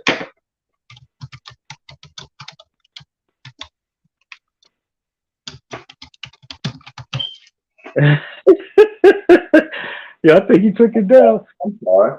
He no. Well, no. He's facing 10 years per count. So he was found guilty on all counts. I think he had 4 counts. So, and they're going to run those consecutively. Those won't be run concurrent. Damn. Well, that's why they were saying Umar need to go to jail. That's what they've been trying to say. But you know, they just assuming. You know, that's why I was like, oh, come on. But realistically, I don't know, bro. If your baby dad is a Dr. Umar hater, I want you to leave him, drop his ass, and you're going to be one of the queens of the M-TheeFDMGBoogieman Queendom. I'm going to elevate you to queen status. Since he want to hate, since he wants to try to sabotage a man who's doing more than he's ever done in his life, drop his weak ass and come be one of the queens of the M-TheeFDMGBoogieman Queendom. I invite any sister who's sick and tired of their baby daddy hating on Dr. Umar. I invite any sister who's sick and tired of their fiance hating on Dr. Umar. I invite any sister who's sick and tired of their man, their king, their mate, their partner, their husband. You're tired of him hating on me. Every time you go on my live, he's hating.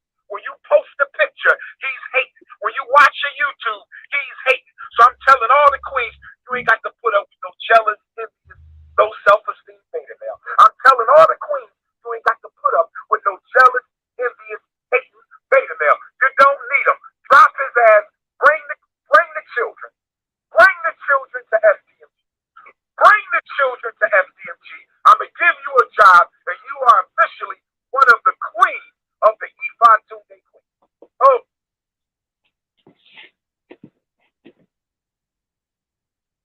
That was deep. I wish we had a beer with that one, right? You need a bottle with that one, huh? Yeah, that was deep.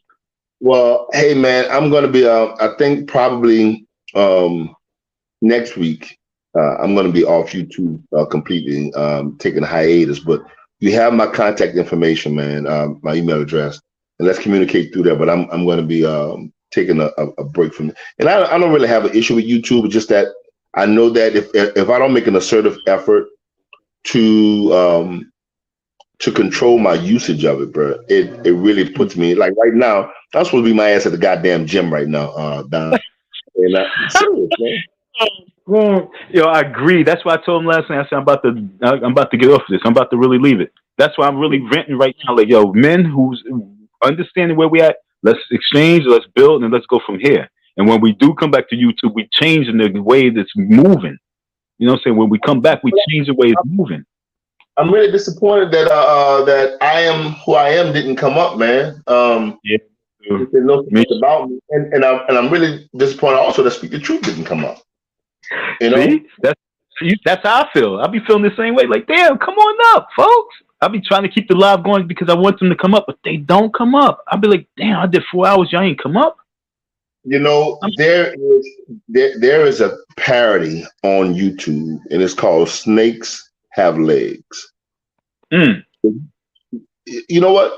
When you get a chance to look at it, and what it is that the synopsis to it is that there are people who are content with assuming that they don't want to they don't want to know the truth. No one wants to hear the truth because bullshit is more entertaining. Mm-hmm. All right? So when you look at the story, when you look at it's a very short clip, maybe about 2 minutes. It's called "Snakes Have Legs." All right, so I got it up. What'd you say? 2 minutes, you say? I don't think it's 2 minutes. Yes. Got you put it up on that? Yeah, I'm about to let this commercial. It's 2 minutes, right? Going down my Yeah, Facebook. I don't think it's 2 minutes. I think it started in that. Snakes have legs. But yeah, you go tell everybody, Just 1 minute. man, because Oh, let's go back to the top. I was going down my Facebook timeline, and it said snakes have legs. No. Yeah. I gotta go tell everybody. Yeah, you go tell everybody, man, because it's true. Whoa, are you a snake? Yeah, man, I'm a snake. I heard that you have legs, man. That's some dumb shit.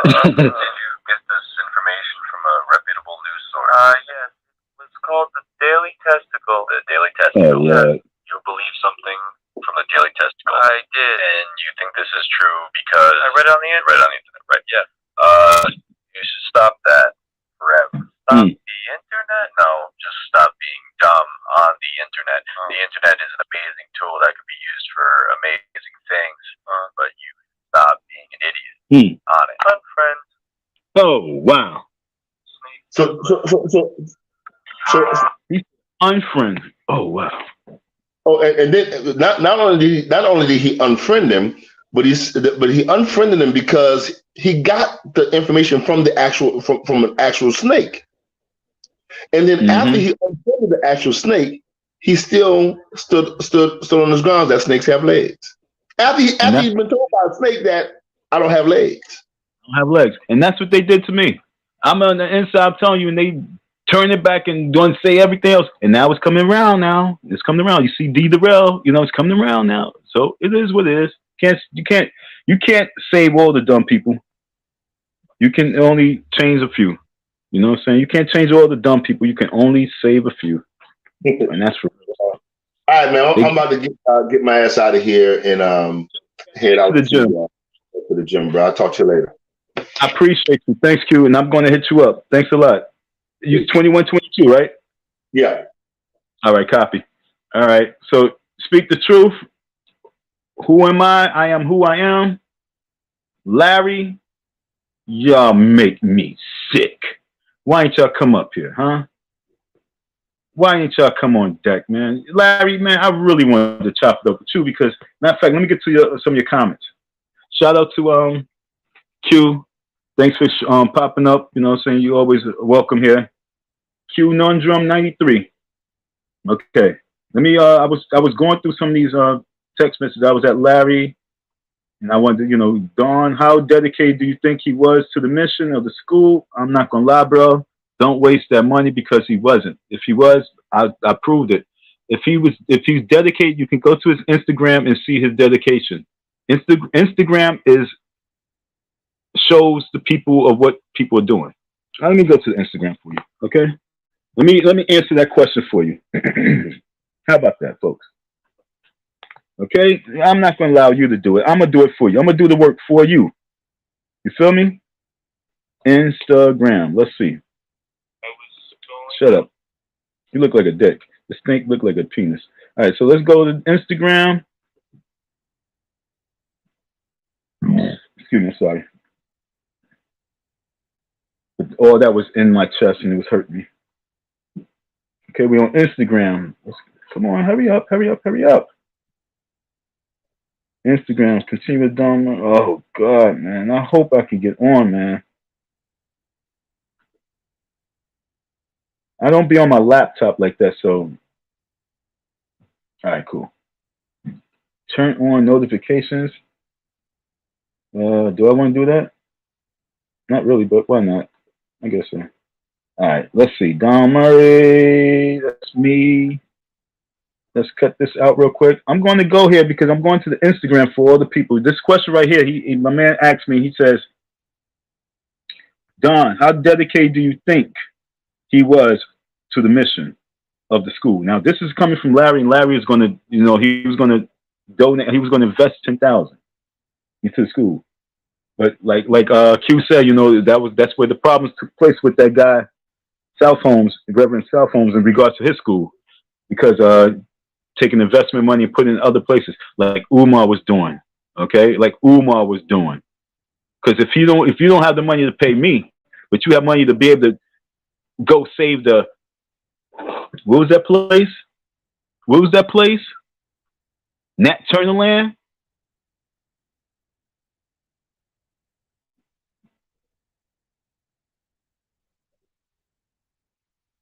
Yeah, he was willing to invest monies all over the place. Your money for the FDMG.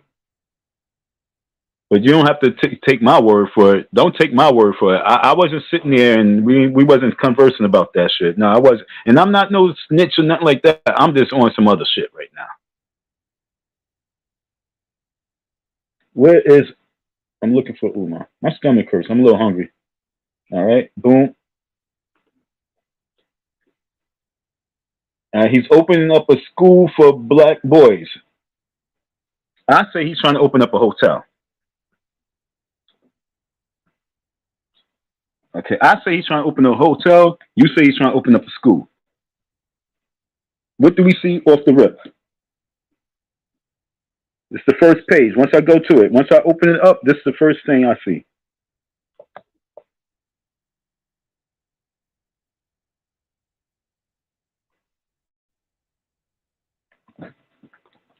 Okay, I don't see not one boy.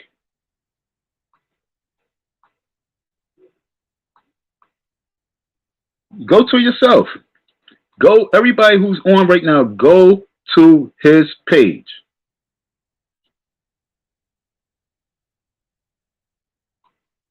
Go to his page. Nobody's donating because you got this chick right here, hugging up on this chick. Nobody's donating because you hugging up on this chick.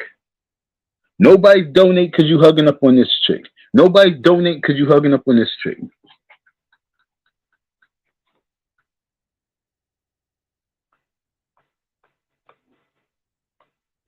You go to it yourself. Go to the page. Go to the page with the sage. Go to the page. Where do you see one boy? Where do you see one picture with a boy?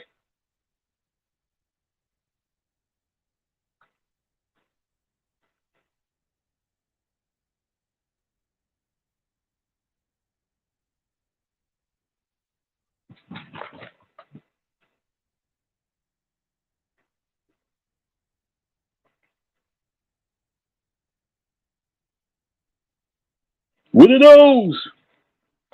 All right. What are those?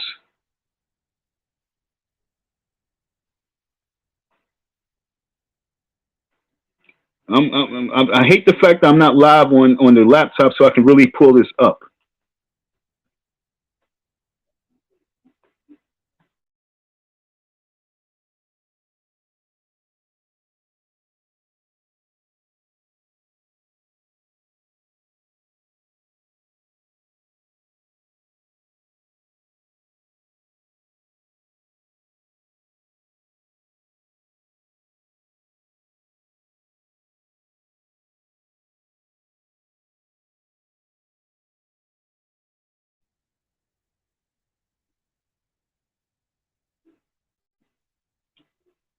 Where that dude at? That cat, he was all back into, he all violated a little bit. You know what I'm saying? He came out his face when he was riding the tails of what's that nigga name? What's his name? Lord have mercy, what's that boy name? Oh yeah, Max V. Everybody's riding the coattail of Max V, right? And he caught me off guard when he was riding the tail of Max V and telling me that maybe I should go and and holler at Max V. I'm like, nigga, you crazy. Max V need to come over here. I'm not going to Max V channel. Uh-oh. I found the picture.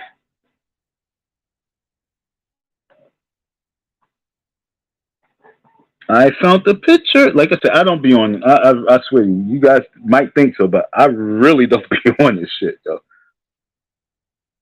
I don't be stalking. I don't be caring. I don't be looking. But Dessalines Turner Gymnasium.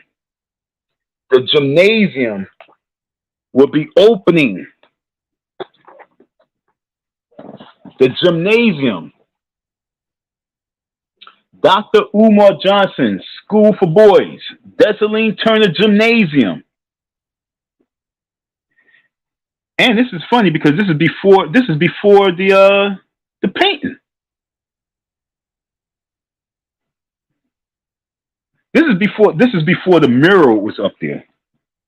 Like I said, I wasn't paying attention at all. Otherwise, I would have did a live on this shit. Folks, trust me, I'm not on this shit. But now I am. I was going to leave it alone. I was going to disappear. But I had to think about it. And I had to say, you know what? Out of sight, out of mind. Out of sight, out of mind. And I can't do that no more. I got to get a victory. And my victory right now is online troops. He was not going to argue. What? Yo, I just saw this. He was not going to argue. And I wasn't going to allow him to argue. That's what I'm trying to tell you. I asked him. He said no. I wasn't going to allow him to argue because I wanted to talk to you. It wasn't about him. This is my panel. I wanted to talk to you. I wanted you to come up before he even popped up. I was talking to you. I didn't even know my man Q was in. I didn't know Q was in. I was talking to you. I was talking to Larry, speak the truth. And then when I scrolled through to see, because I had to scroll through to get to the bottom, that's why I saw Q. I said, oh, let me drop the link. And then I dropped the link. But I was asking for you guys before, when I was putting the link in. It wasn't about Q panel to argue with you. And I don't think he would have argued with you. And like I said, even if he would have, I would have had to mute the mic. You know what I'm saying? I would have controlled it. No, that's not happening. Dang, man. Well, you come on up deck anyway. You come on, man. I really wanted to holler at you. My views are when I was reading you. Then I seen Larry, you know what I'm saying? Come on deck. And like you said, I am a friend, Q. I'm not a foe. And so he was like, okay. You threw him off, but yet still, he was a lawyer. I thought that was good. I am who I am. I'm so sad. You got me sad right now. What am I doing? See, I'm focused on you now. Stay out the chat, Don. I'm sad. Okay, what was I doing? Okay, the opening. Okay, this is before the mural was on the wall. This is way before the mural. Okay, this is before the mural. And it says opening. It says opening 2023. That's before the mural. I don't know when the mural was put up there. I just know that. And he asked me when's the last time I was at the school. I'm thinking that we still in December. We in freaking January. I think it was like November. I can't remember when I went back up to school. Whatever time I had to go there. I'm not to school, but when I went back to the court. The last time I was in Delaware. I can't remember when that was. Whenever it was that I got out of jail and I had to put that order in, it was August or something like that. So it was like around August. So September went by, September, October, November, all those months went by and I wasn't up there. Last time I think I was up there when I took that picture with the mural, okay? But on here, it says opening 2023. School begins September of 24. September 3rd, 2024 is when the school opened. The Dessalines Turner Gymnasium opening is in the year of 2023, meaning that he would like to do something. So when he do the grand opening, it's going to be inside the gym. It's not going to be in the big school. I don't know. I'm just assuming, because he's talking about the openings in 2023 for the gym. He might be able to do something in the big school, but the most important, who cares about all that shit? The most important thing is when the school opening. The school is opening in in September of 2024. Meaning that he wants another year to raise up another 1 million, 2 million, 3 million, 4. And he's owing me? Nah. No. We spoke for 3 hours. We spoke for 3 hours on a Sunday.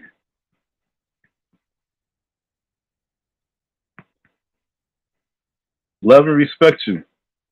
I appreciate you.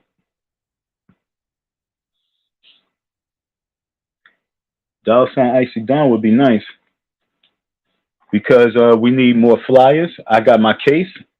You know, I got a real case going on. I'm trying to fight to get my money. The internet is the way that I was speaking to another person, and they said, you know, you got to just stick with this internet. Stay on the internet. So I got to, you know, keep being on the internet and doing what I need to be doing to keep making the case. But I really have to hit the streets. I want to hit these radio stations, because I do want this to be more mainstream. Because if he's going to be playing games all the way from 2023 to 2024, he already told you that this entire year, he already gave you this rundown of all the places he's going to be. He is not thinking about that school. He has somebody to cut the grass. He got the sprinklers going. He's not thinking about that school. And I say that because the only thing he's thinking about is how he's going to hustle these streets and get as much cookies as he can. Look, I'm on his Instagram. I'm looking for various things. I'm looking for some children. Look, folks, no kids, just awaken. And women.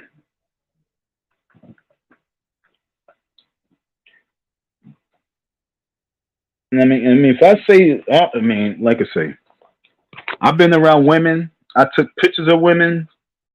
I was a photographer for women. I took nude pictures of women. I've been around women. Okay?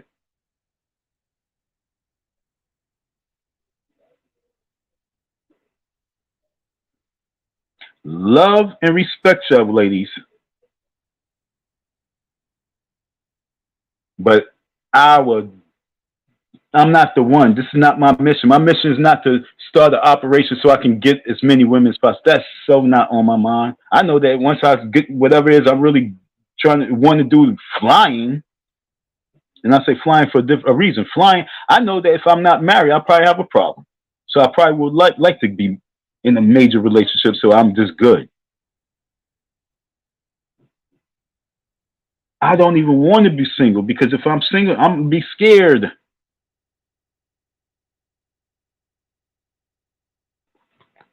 But this dude, all he's thinking about is women. Where's the boys? Where the boys? Where the boys?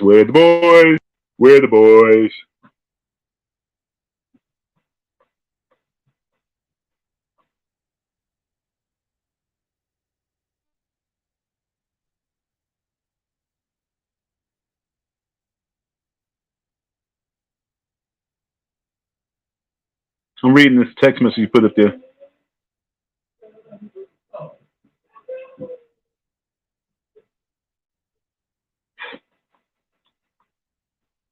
You know what?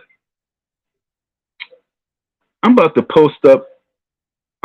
Today I'm going to spend time on Instagram. I think I'm going to post on Instagram about 100 images. Okay? I have a Instagram. This dude was on the train. I was on the train. And I was doing my thing, you know, saying this young guy, he's not that young, but he was talking to me. He was liking what I was doing, and he's like, "Yo, you on Instagram?" Because his phone wasn't working at the time. He's like, "Yo, you on Instagram?" I was like, "Nah." And he set up an Instagram for me right there on the spot. So he set the Instagram up for me last year on the train out here. Otherwise, I was not on Instagram. And so what I'm going to do is I'm going to post 100 images today. This is work. Because obviously this is work. Look at all the images that he has posted. Okay, look at all the images that he has posted. Brooklyn location presents our 22nd annual anniversary. And at the 22nd annual anniversary at the Magnolia Tree Center in Lafayette, Brooklyn, Umar Johnson for a Dr. Khalid tribute called The Police on Q Butter. And going back to what I said earlier, Q Butter, honestly, this is a bigger calling right now. And for your school to get the notoriety, to get the advertisement, to get the finances, you have to roll with what's presented to you. And what's presented to you is you put in that position for a reason. You don't have to believe in the Almighty. You don't have to believe in the Creator. You don't have to believe in God. But it was God that turned you around. It was God that made that your son call. It was God that made you pull up on that situation. It was God that told you to post up in the back. It was God that actually even said to you, "No, dude, don't do nothing, because I have some work for you." Because I see the bigger picture at the very end. So you can take God out the whole equation, right? And you can say, "No, it was me who did all that." But then I'm saying to you at the very end, so now we need the God in you to do the God work. Meaning that you have to bring the resolution. You have to become, you are part of a solution because you was put into the fire where the police was called on you. And for you just to say, "You know what? I got $50 from his father. I'm gonna leave him alone. I ain't gonna bother him." And you got a payroll where your people and your staff would be much more happy if they was able to get double what they was making a week. And you have an obligation to make that happen for them. The way it's going to happen is by us manning up. Get AT involved too. We need AT involved. We need Mr. Mitchell involved. It's time for us to man up, have this men's conference.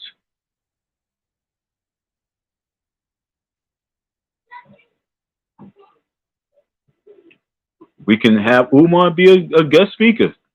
But at the very end, he's going to sit in the middle of the circle and he's going to get this blessing that we have for him. Let's get back to it, though. I'm on this Instagram. I'm about to sign off, folks. I'm about to sign off because my point has been proven. I don't see now one child. I don't see not one little boy. Oh, I see a little black boy. Want to see a little black boy? Little black boy in the bed was a cartoon character. Happy Kwanzaa. Happy Kwanzaa. The ancestors want me to rest. Due to illness, Dr. Umar's Kwanzaa lectures in Washington, D.C. has been postponed. The Bronx Kwanzaa celebration will proceed as scheduled, but Dr. Umar will likewise be unable to attend. I've never had to cancel a Kwanzaa engagement, but I'm not feeling well at all. My sincerest apologies. Trust the process. Look, if that's the truth, the ancestors is talking. So if the ancestors is talking, they need to start talking through you. And that's what I'm saying. They communicate through me, and they need a body to relay this message. There is nobody who's going to be able to relay this message outside me because they are not receiving this message. I'm receiving this message from the ancestors, and the ancestors want Q Butter to rise up. They said it's your time for you to shine. And if you want to shine the way you're supposed to shine, because I really have an idea, man. I mean, yo, bro, we need to buy up as much real estate as possible. We need these schools. See, I mean, not schools. I apologize. Fuck the schools. We need these houses. We need these mother freaking brownstone buildings so we can get this real estate. You guys got to feel me on this now. The more houses that we have in brownstone buildings and things like that we have for our institutions can become housing as well.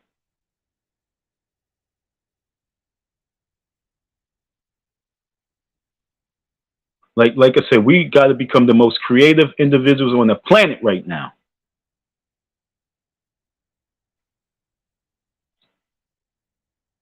And trust and believe, this woman, she offered, Queen Mother Georgia, she offered me a brownstone in Brooklyn to operate as Q Butter, and I didn't see the bigger picture.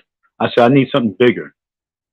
I came to her facility, I came to what she was offering me, and I didn't accept it because I felt I needed something bigger. That was one of the biggest mistakes I ever made in my life. Because you guys gotta understand, I'm not going to lie. At this time, when I was doing my meetings, I was able to get like 100 people, 50 people, you know, coming at the meetings at a time. And I was like, you know what? When this really started getting, this was in Queens. I was now moved to Brooklyn. I wasn't living in Brooklyn, but I had my operation in Brooklyn now. I was expanding. So I was like, you know what? I need a little bigger space because I was on the radio. And so now the radio opened me up to, I went to the Bronx, met up this lady in the Bronx, met up this man in the Bronx, met up the woman in Brooklyn. I was all over the place. The power of radio broadcast. But I said that, I think that this is too small. I didn't see the big picture. I did because, I mean, the African Stock Exchange Association, Developed Corporation, that's how we was operating.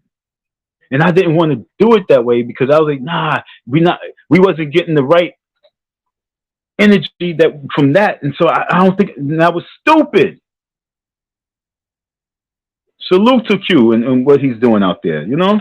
But like I say, just understand that the ancestors want you to really work. They really want you to receive the blessings that they have for you. So it's not clout chasing. It's about doing the right thing. So yeah, I have a shitload of images I need up on my Instagram. So I'm going to spend the rest of today posting on Instagram. I'm going to follow the blueprint of Umar Johnson. I'm just going to post.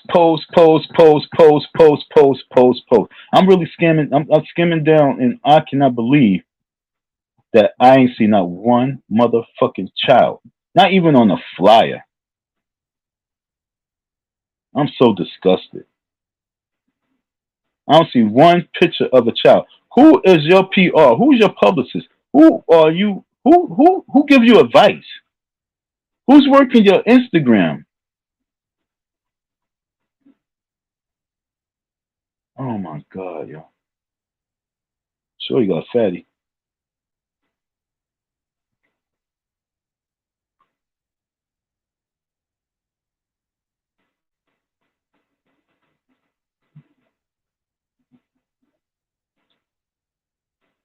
Oh shit! Remember when I said you want to be King T'Challa? Here we go.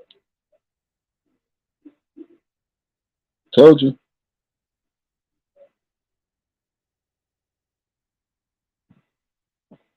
All right, folks. If there's anyone who would like to help and support, I highly appreciate it. This mission is not over. The sad thing about it is that, like I say, no matter what, he needs a committee of men, not no women. This ain't about women right now. He needs a committee of men. We need a committee of men on top of this because, like Q said, he says right now there's a person who's heading towards jail. My whole thing is this: we already know that there's a 75% chance that it will be failure. Why is it 75%? Well, it's like an 85% chance it's going to be failure. Why? Because the start is failure. This whole process is failure because of the person and their language. It's failure because with something like education and children, it's a no-brainer. It's a win situation. So why is it failure? Because you have nothing but negative energy on it and you calling police on people. That's failing. That's failing. So what I was saying to Q was like, you know, can we say that he's on the path? That's what I said. I said, is he on the path of failure? And you said, I don't know. And I'm saying, is he on the path of winning or on the path of failure? When you have content creators, I ain't no content creator, but when you have content creators out there and their content is like, yo, this nigga called the police on me. You have content creators saying he's scamming, and at the very end, you say the proof will be in, and you know, when the things happen, what's going to happen is going to be about this. We don't want this. This is what I'm trying to tell you. This is what's going to be the outcome. What's going to be the outcome is going to be this: a sexual, okay, a sexual assault charge on the FDMG. That's what's going to be. Because trust me, these Jezebels are going to come and try and get him. The Jezebels, they will try. They're going to try by all means to get his ass, and they will, because it's easy. And the reason why it's going to be easy,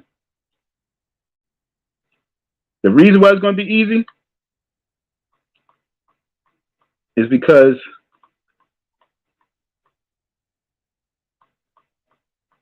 that's what he do. Look, I mean, it's going to be easy. One thing, when you know, you just, I ain't see one child. I mean, I'm really skimming through, man. I'm done with skimming through. But one thing is this: the records show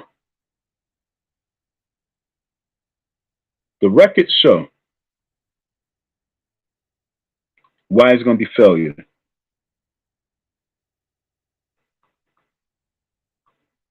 Showboat casino, rubbing up on chicks.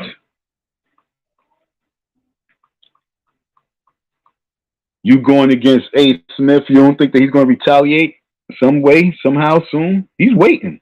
That nigga's from Queens, yo. Let me tell you something. He's from New York. Stephen A. Smith is from New York. He's waiting in the cut. He said, I'm going to wait for him to get the school open. I'm going to wait. I got time. I'm going to let him keep going. I'm going to let him keep talking.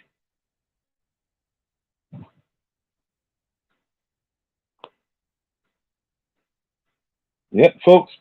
I ain't seen not one black parent. Look. Black parent advocate training. You still don't even have a child there. Understand? You want to hug up on all these goddamn chicks and not one child.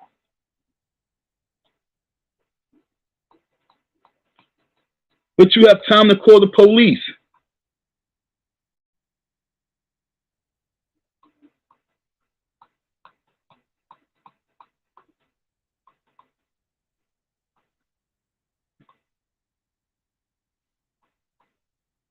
Go through his shit. You know, like I say, we need a committee on top of this. Oh, there go a little black boy. Look like a white woman with him. Black boy with a white woman looks like. That's definitely, you know what I'm saying? I'm done with this. I'm done with this. This is embarrassing. This is recent. Heaven on earth. Okay, this is recent. School for boys. Where the boys at?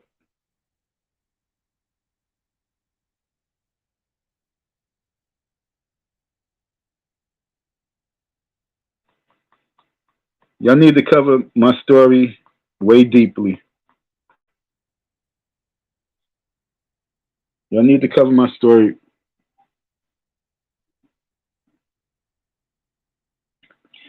I can't wait to get to New York. I got to get to Al Sharpton's office, yo. I got to get to Al Sharpton's office. What is he saying about Al? Why is America's top civil rights leader suspiciously silent on the Kanye-Kyrie controversy? Did the Democrats tell him to keep quiet lest he affect voter turnout? Did his untouchable handlers threaten cancellation of funds to his National Action Network? Black celebrity voices are being silenced by racism, and he's nowhere to be found. Well, guess what?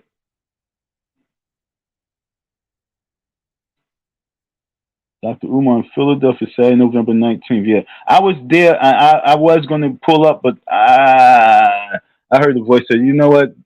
It ain't worth it. I ain't going to lie. I got there late. And so I was looking at what could I make some money. And so I ain't see no money. And it was too cold for me to be standing out there. So I was like, you know what? It's too cold. So I just rolled up something. I just sparked it, and that was that. $100 per parent. $100 per parent. Wow.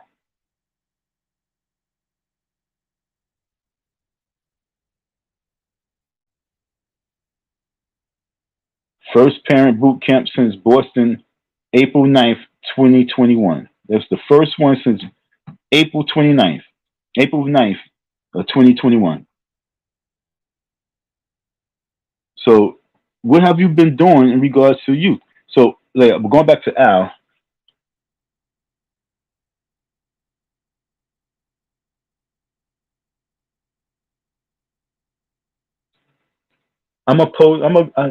Damn it. I pray I can get out there. I want to get out there before Black History Month. I got to get out there. It's not this Saturday coming up, the next week Saturday, the weekend. And if I could do that,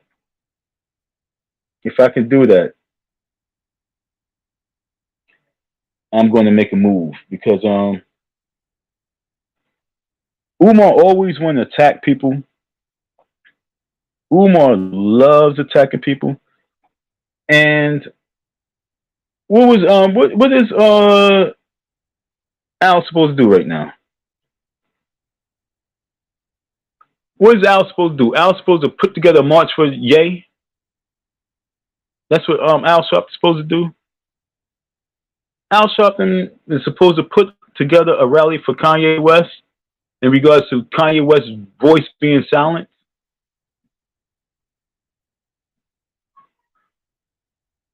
What is Al supposed to do? Organize a march? Kyrie probably never reached out to him. The real question is this. See, this is what makes me sick. The real question is this. I'm gonna change it around. Where is America? No, where's the international top intellectual orator scholar of the world? Where's those leaders? Where is he? Is he suspiciously silent? Is he suspiciously inactive because he's too much? He has too much controversy behind him, and he has too much conning to do and fraud to do. That he don't want to put himself out there on the front line. I'm trying to figure out, bro, why didn't you pick up the torch? Don't point the finger at Al Sharpton, my nigga. Let me tell you a secret about Al. Al done passed the torch. You know who do y'all know who Al Sharpton passed the torch to? Y'all probably don't really know who Al Sharpton passed his torch to. Al Sharpton passed his torch to Tamika Mallory.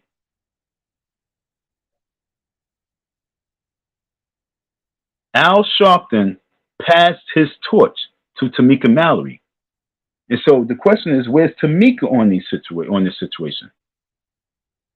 Which makes me nervous because, like I said, I believe that she's actually going to run for mayor in New York City too. But it's a woman's thing. And that's the little issue that I have. It's a woman's thing. When George Floyd shit was going on, she quiet as kept. It's not like she separated it, but when George Floyd was happening, she ran to Breonna Taylor, which was great because she helped get that Breonna Taylor like really, really, really, really, mainstream. But it was just a little sadness because I saw the the division. I saw it. I was watching them since day one. I was there at one of the first Justice League meetings when it came to the Trayvon Martin and whoever else was killed at the time. I was there at the first meeting. I was there sitting next to her and my son. My son, I was sitting at the table. I was at the table. They came and sat right next to me.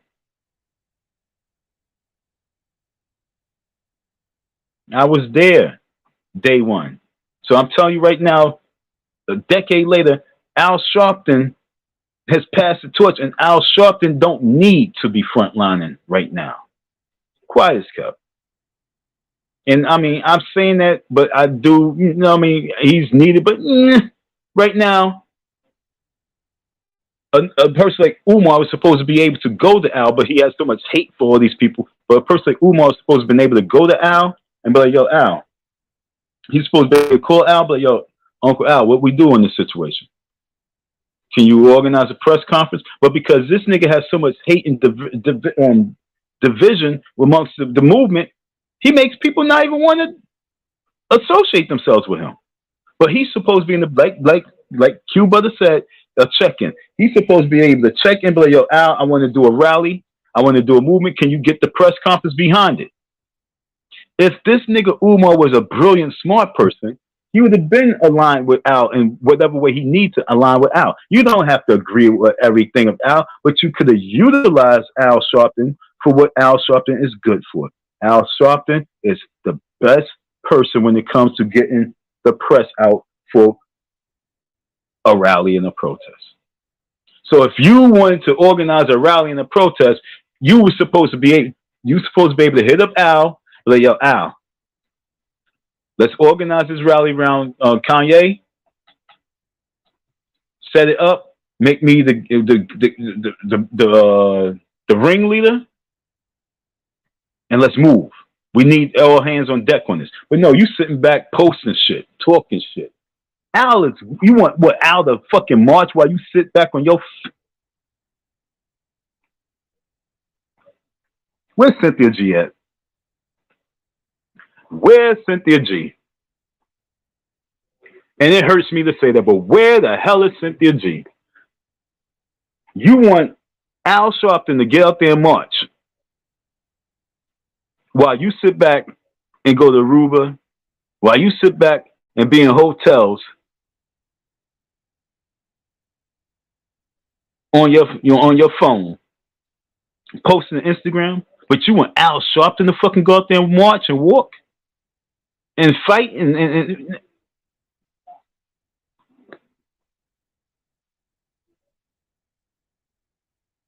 where is America's top civil rights leader? He's getting old and dying. That's where he's at.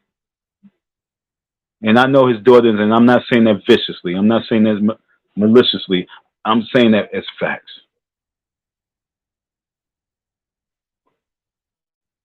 I'm saying that as facts. I'm gonna go out real quick and just find out how old Mr. Sharpton is. Let's go find out real quick. No matter if I got to check. Oh damn, I don't want to check, but I want to know how old Al Sharpton is. Can somebody put in the chat how old Al Sharpton is, please? I need a little help. Could somebody just check and see how old Al Sharpton is? Because fucking this coon ass nigga Umar wants Al Sharpton to get out there and organize a rally around Kanye West and Kyrie Irving and seeing how they being silenced.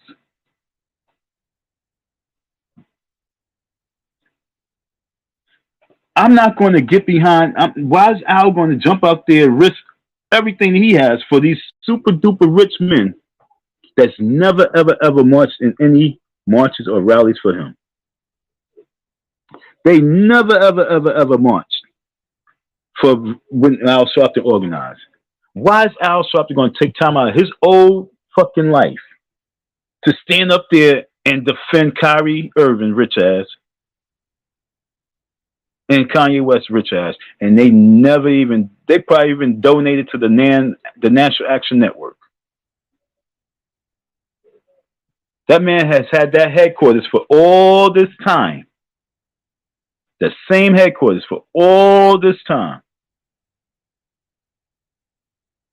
Al Sharpton's supposed to have a building where he lives on the top floor. Al Sharpton should have a helicopter. And that's just being 100. If you want to claim him as the top civil rights leader, Al Sharpton should have a helicopter. He should have a big ass building. You talk about you got schools. Al Sharpton deserves much more than you.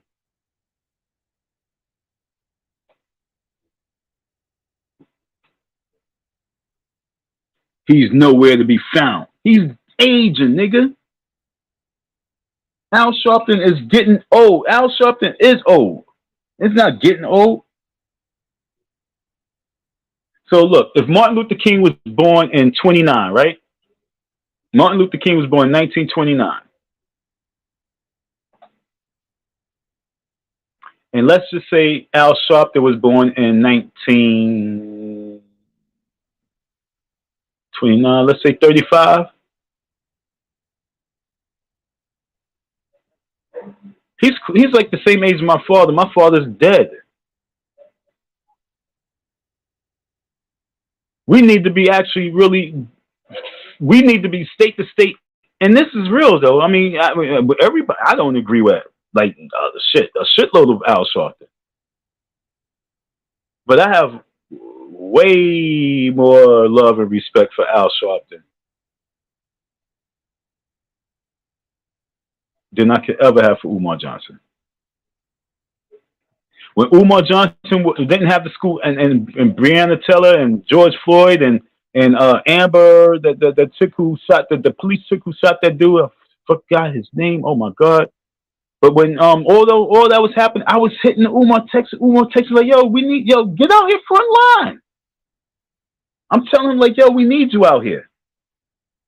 We need you out here. And then he posted something up about the white chick, the police. I'm like, yo, we need you out here. He posted something. I'm like, nah, that's not doing it for me, dog. I was hitting him, boom, boom, boom. I'm like, yo, we need you out here. I'm traveling state to state. And I'm like, yo, we need you out here. I'm seeing Tamika Mallory front line. I'm like, yo, dog, we need you out here.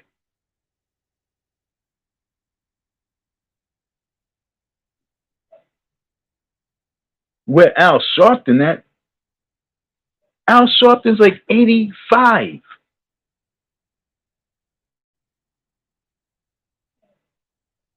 Al Sharpton is an elder. And for him to be saying, where's Al Sharpton? Not in the mix right now. He's retired. Al Sharpton is playing is Twitter fingers right now. That's all he need to be doing. Al Sharpton got 2 daughters that's in his life.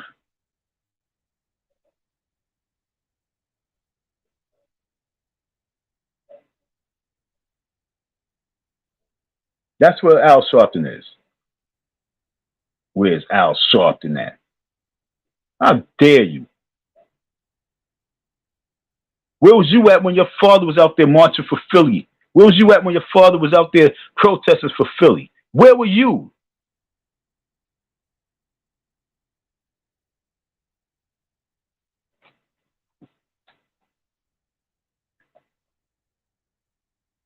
But I know where you was at. You was on your phone calling the police. That's where you was at, calling the police.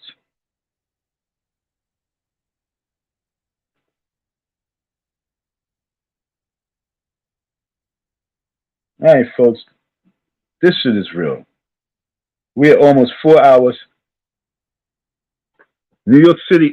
Look, this is a real photo. I already know this is real. I was so mad I'm not in Brooklyn. You know what I'm saying? I'm so mad that I wasn't in New York, man. March on the NBA. New York activists set it up. I'm keynoting. Somebody tell Kanye to pull up. Let me see this shit. This nigga's stupid. Did this ever happen? I guarantee you this never happened. New York City activists set it up. Oh, this coon ass niggas. Yo, he's a coon. Look. Okay. Let me show you something. if I'm not right, hold on. Black folks not filling up the NBA games, NFL games, and not one Negro in World Series. Boycotting sports. Don't matter. The player needs to boycott these games for Friday. So let me, before I give my opinion, now that's to go. Support you, but I'm not standing up for it. Okay, let's look at this shit. So he took time out to make this flyer, and it says hashtag West and with Kyrie. Okay, enough is enough. March on the NBA. This is what he's saying. Okay, so he made this flyer up. It's a fictitious flyer. It's saying New York City activists set it up. He's saying set this up. Set this up. I'm keynoting. Set it up. I'm keynoting. Somebody tell Kanye to pull up. Like I say, I mean, I probably wasn't even around. I probably was in jail at this time. When is this? November? This is November 5th. When did this happen?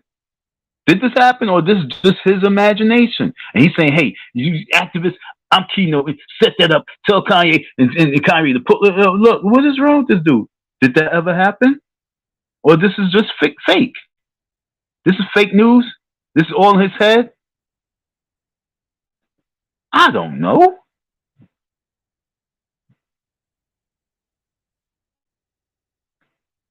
I found the boy. I knew I was going to find the boy. I knew I was going to find the boy on the fake flyer. Let's see. Umar in Philly. Come and learn how to protect your children from special education and exploitation. November. That was that Black Parent Boot Camp shit. See the little fake boy? That's not part of his shit. Let me tell you a little bit, all right, with this whole protect your children from special education shit now.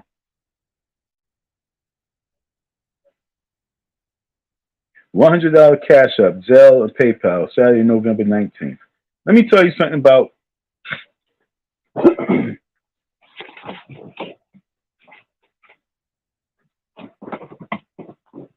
let me tell you a little bit about that little scheme, that little scam. All right. I mean, look, folks. If you have a child that's special, there's a special ed and shit like that,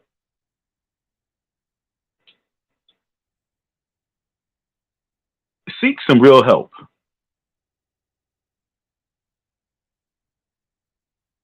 And I'm talking about like some other type of help. It's not about education, some other help, because a lot of times, like my boy, they had him in special ed. This is my homeboy. They had my dude in special ed. Okay, like if you was to meet him, you'd be like, there was no way you was in special ed. He can draw you as you are. Okay, he can draw you as you are. He can make a beat on the spot. He can rap, sing. He can play instruments. He's actually more intelligent than what I thought. He's super smart. Okay, I'm giving him that props. He's very hood. He's very streets. He's a killer.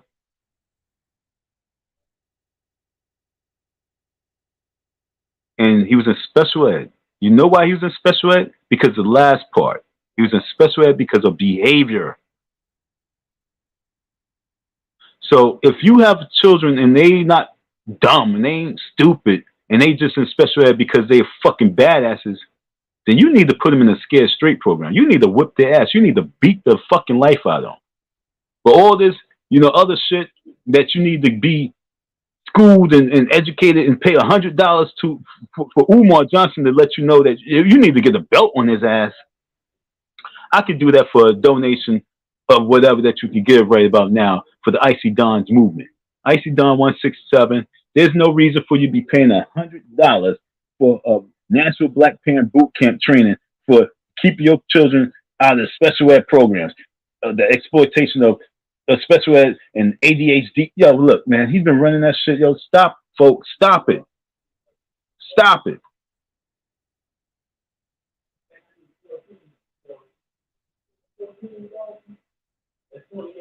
Oh, God, you sound crazy, T. T, you sound crazy. Hold on, folks.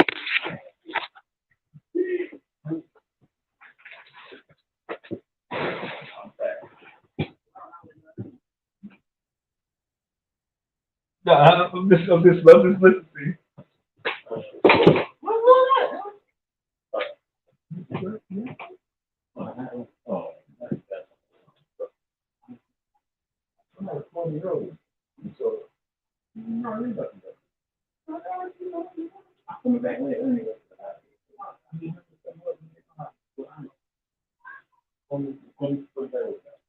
Yep, because I want to organize something. You know what I'm saying? Yeah, no, that's what I'm saying. No, that's what I'm saying. Yeah, yeah, there you go. I ain't want to trip down the stairs. I like those.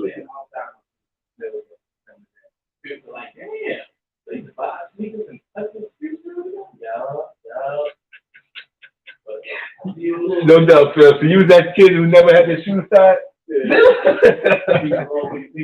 Biggest Phil, because you ain't got your shoes tied. You stupid, yo. Peace out, bro. See me later.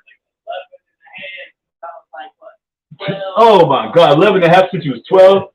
Big old doofy feet. But at least you tall, though. Sorry, folks. I had to talk to my people. Don't see them all the time. You know what I'm saying? People came to the crib. So yeah, so we was talking about this. We was talking about the paying $100. See, this is what I'm trying to tell you. You paying $100 for this man to stand up there and tell you all about yourself, disrespect you, tell you ain't shit, and then at the very end, you walk out that place like, yo, I just gave this man $100. He talked a good talk. It got me riled up, and what did I really get out of it? I need to beat my son's ass. You know, that's it. You know, you need to whip his ass. That's it. You need to have a father in his life. That's it. Y'all need to love each other so that this kid can see nothing but love. That's it. But this dude wants you to pay $100 for him to speak to you about what? Disgusting me.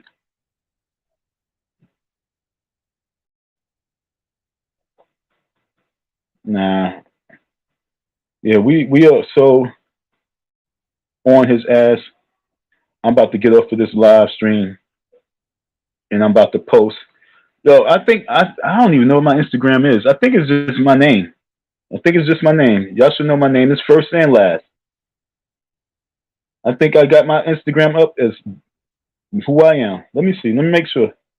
I just went through like 500 pictures and didn't see no images of any boys. Do y'all understand what I'm saying, folks? I just went through all those pictures, those images, and I ain't see. Okay, yeah, I'm Donald Murray 692. That's my Instagram. Okay, I didn't even know that. Donald Murray is Donald Murray 692. I don't even know what the fuck where he got that from, but lowercase too. Donald Murray 692. Go to that and tune into the Instagram because we about to make all this internet shit pop. Okay, folks? I'm about to make all this internet stuff pop. And that's that. Thank you for your listening ear. Thank y'all for your support. Like I said, I have these hoodies. Stop being toxic. Stop the toxicity. You're so toxic. I mean, we moving on that. If you like a hoodie, I will be donating about like $10 to $15 of each hoodie to well, I won't say each hoodie. I want to donate at least 3 dozen because I got my own program. I really got fun. So I just want to give to my dude. I really want to give to him because I just want to help out whatever way I can because I feel like I should. So even if it's not for the school, even if it's for him to come out to help out with the rally and protest, like I say, it's just to involve people. I want to donate 10 to 15 of the dollars towards the Zynex. Okay, so if you can support with that, figure out how we're going to get this to you, and we go from there. You know, I don't want the cost to be so crazy. I really hate even paying or outsourcing money towards UPS and all the other shit. You know what I'm saying? Everybody making money off of us. But it is what it is. So if there's anybody who would like a hoodie, I do need your support button. Yeah. Thank you for your listening ear. I really was hoping that I Am Who I Am could come and talk. But they ain't happen. Okay, you understand. But this man is asking for, okay, you know. Okay, we done caught up. There's a lot of messages I didn't even see, but it is what it is. Thank y'all for y'all listening. If there's anybody before I disappear who would like to talk real quick, who has a view. But as for that, nothing else I can really talk about.